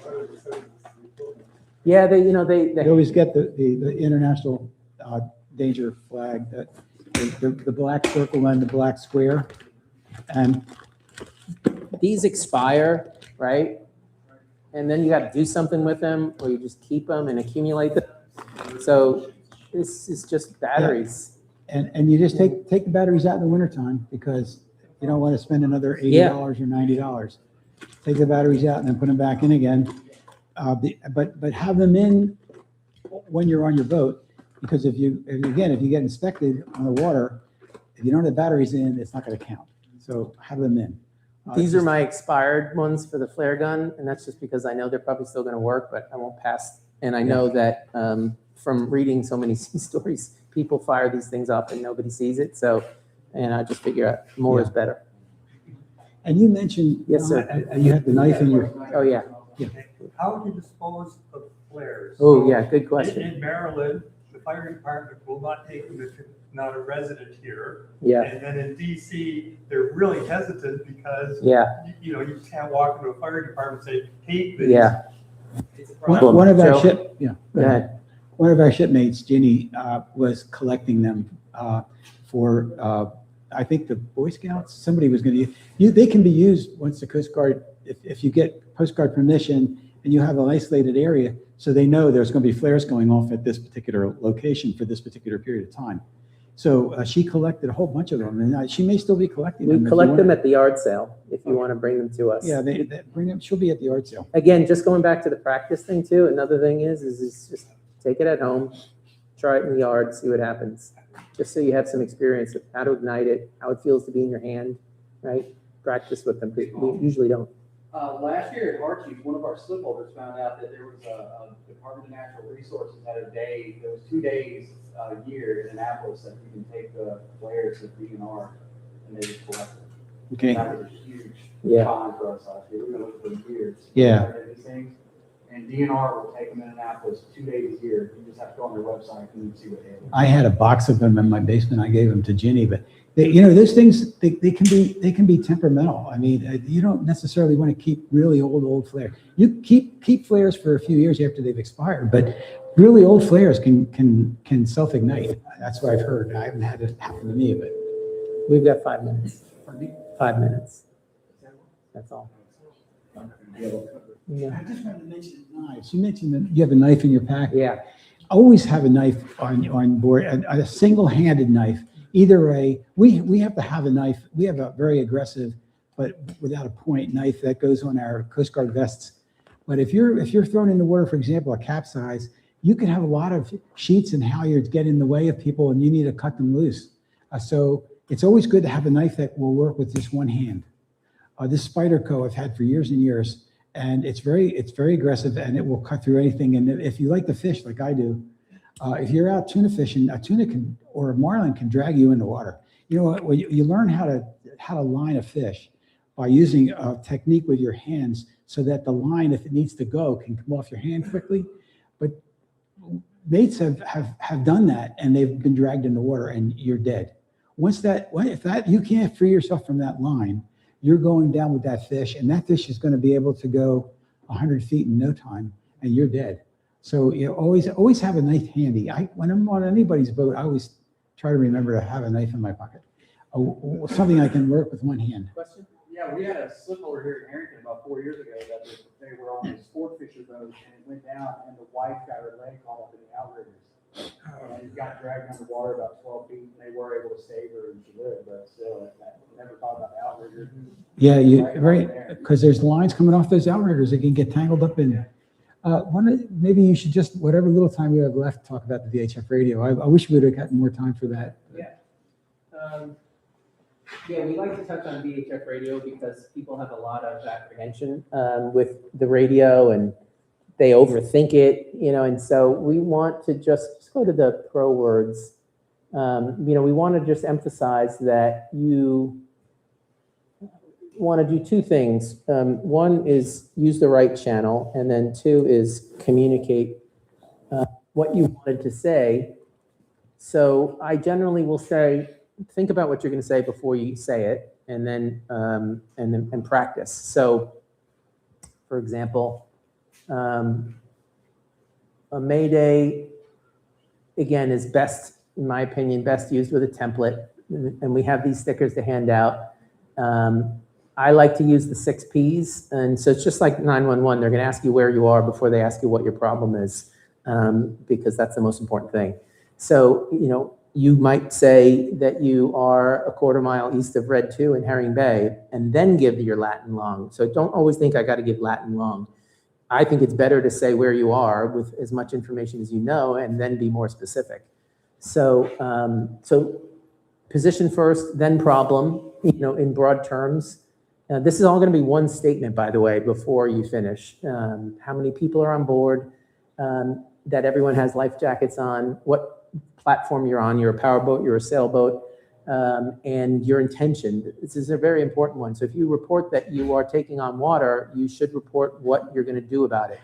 We intend to abandon ship, or we intend to continue dewatering until help arrives. Here's my modular plug again. So this is my water intrusion kit. So, again, in that situation, you don't want to have to think about it, right? You want a plug, you want some epoxy stick that you can cure underwater. This is my little crash pump. So I can just plug this into the cigarette lighter, drop this, let's say I'm standing in 6 inches of water, drop this in, and help my primary bilge do some dewatering. So think about this so that you can This is a great device. troubleshoot as it's happening. This is Joe's technique to shove a football into the hole in your boat. This is a very handy thing to stop if you got a hole in your boat. Yeah, And it's not too big. Otherwise, you can use a life jacket, you can use clothing, you can use a bunch of stuff to clog a hole and stop the water. so These are for little holes. Yeah, and good seamanship is to have one of those bungs next to every seacock. So again, it's right there, sized appropriately to your seacocks. So state your intention and then wait for a response.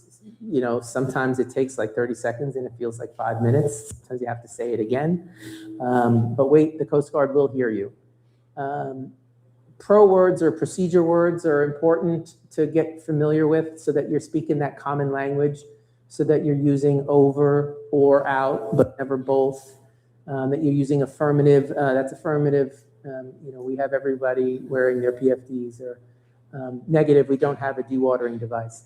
So get familiar with these. If they ask you for your MMSI number, say standby if you think it's going to be a minute. And standby means, we're still communicating, but there's an intentional pause.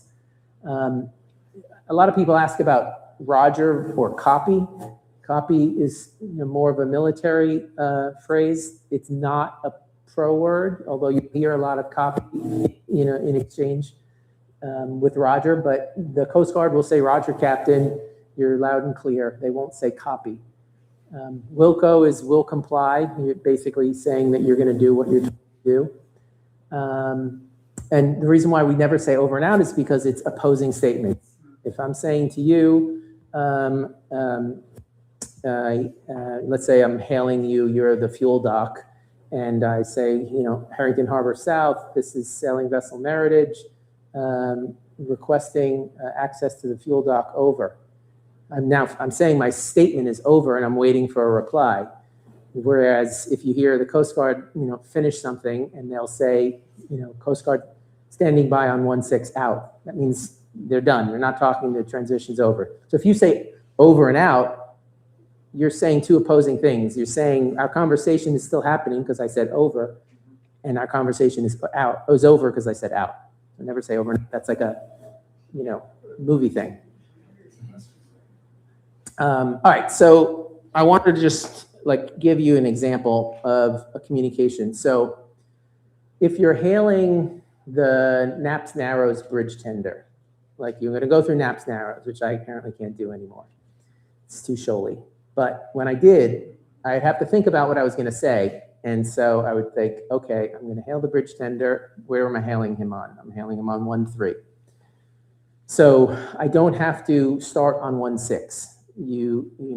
People get all bent out of shape about 1-6 because it's a distress channel, but it's also a hailing channel. So you can hail another ship on 1-6. You just have to move to a working channel immediately. So when I call the fuel dock, I'm going to say Herrington Harbour South. This is sailing vessel Marinas, and they're going to say, "We hear you, Captain. Please acknowledge and move to 6-8." And I'll say, "Roger, 6-8." And then I'll switch and get to 6-8. Once you're off of 16, you could just relax. You're now on a separate channel. You're just talking to the fuel dock person who's 19 years old, right? So you're just having a conversation. The bridge tender, a different scenario, right? So I'm going to say, Naps Narrows bridge tender. This is sailing vessel Marinas. Say it again. Over. And then wait for them, and they'll say, "Roger, Captain, I hear you. Go ahead." And then I'll say, "I am a 34-foot sailing vessel in the chop tank, heading westbound into the Chesapeake Bay, requesting permission to transit the bridge." Over. And I'll usually also say my position, I'm at red 5, meaning I'm kind of on the way in, but I'm not there yet. And they'll say, "I see you," or "Hail me again when you're at red 2. And then they'll, usually be more conversational.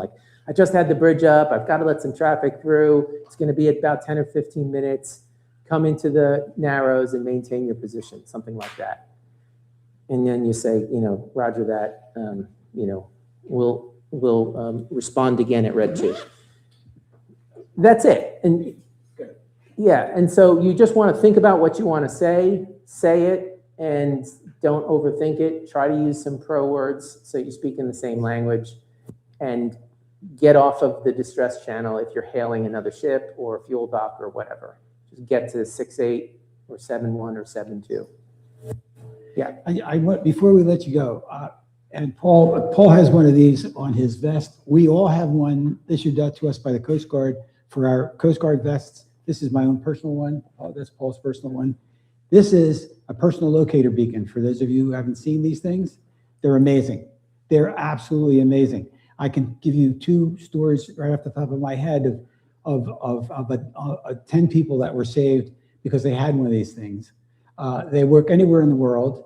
They're not just for the water. You can be hiking on the Appalachian Trail, and as long as you have a view of the sky, you can operate this thing and get help. They're just remarkable devices. They're like a little personal EPIRB is what they are. You register them with NOAA. They know who you are, and they know who your emergency contact is, and you can take it with you anywhere in the world. They're not cheap anymore. They were a couple $100 at one time. Now they're about $400 or $500, depending on whether you want one that has a screen. This has a little screen on it that tells you that the signal has been received. But I've never heard of one that didn't work. The most recent example I know of 5 guys that were saved. They were 30 miles out offshore fishing on a 28-foot boat. The boat took on water. It sank in 45 seconds. The captain had one of these in his bag, but was way down in the hold. No time to get to it. But it just happened that one of his passengers, this fellow's girlfriend, had one of these that her father gave her, and she gave it to him before they left for this fishing trip, and he had it with him in his pocket. Otherwise, they wouldn't have been able to call for help. Everything happens so fast. Making a VHF call, if you're taking on water, it can be complicated because your electrical system can be compromised. That happened to in another event with guys that were spearfishing and their boat took on water. By the time they got into the boat again from their fishing, everything had been compromised. The engine, the VHF radio, they had 25 seconds to call. One of the guys, just one guy, had one of these things in his dive bag. He grabbed that before he jumped out of the boat because the boat was going to turn over because it had swelled with water. Anyway, two examples of the fellows that were in the 28-foot boat, 30 miles offshore. The Coast Guard got the signal. They were out to pick them up in a couple of hours. They really thought they weren't going to make it. I don't know if you know who George Pomeromo is. He's a famous fisherman. He has a fishing channel, and he's been around, writes a lot of articles for years. He did a really good YouTube video about the five guys. They have a picture. We have a picture of the five guys with the Coast Guard people. That do you have the? I don't know if it's I think it's back here way, but yeah. Here's the guys that were these five fishermen were the guys that they pulled out of the water, and this was the rescue boat that went out to get them. And it was all because not because the captain had one, because he never got to his, but because the crew, one of his passengers really had it still on him, so it didn't get lost in the boat when the boat went down. They're just amazing. So remember, they're satellite based. So They're satellite based. SARSAT has been doing this for 20 years, and they've got like 20,000 rescues of 60,000 people over the last 20 years. And the newer ones have a return verification. So mine doesn't. I can push the button and hope for the best. The newer ones now will let you know that the signal's been received. And this little antenna is all you need. You push the button, hold it, and it sends a signal. And it takes.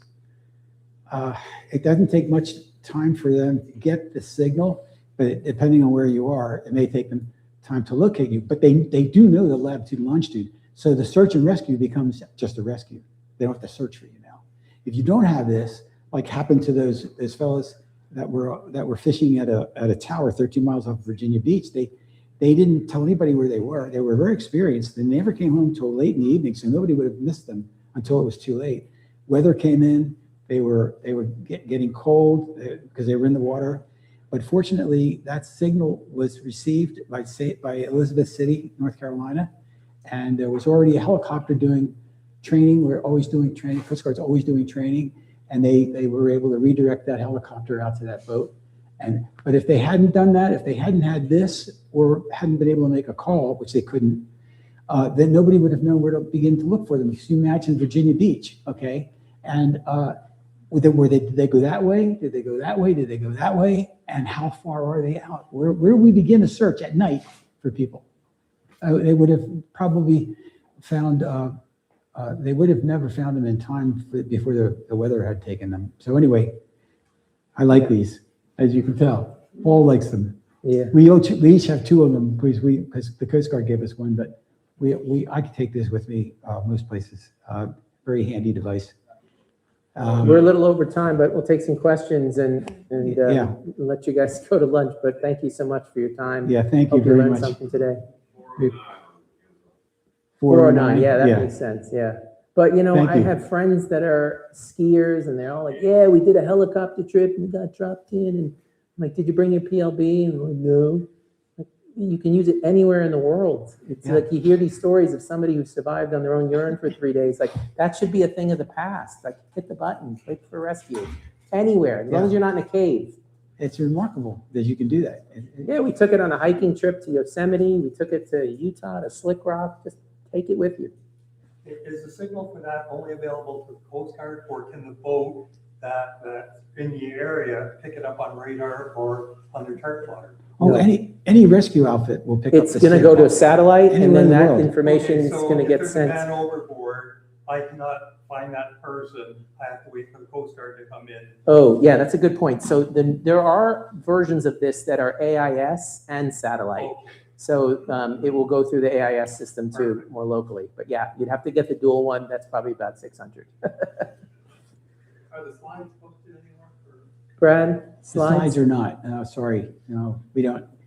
We keep changing them, so it's kind of, we're reluctant to do that. But So I have tried to zoom into them every time they presented one, so if you do watch the YouTube video, you can probably screenshot them all. Yeah. Whatever they went through. there's so much material we didn't get to, but we try to saturate the course because you never know how much, but we appreciate your Yeah, we feedback. always love the questions and Yeah. the discussions. We love to do Better better than- do that. So, but we'll hope maybe we'll get invited back next year. Or we Yeah. cover some other areas, but thank you. Have so a great much for- season, everyone. Appreciate it.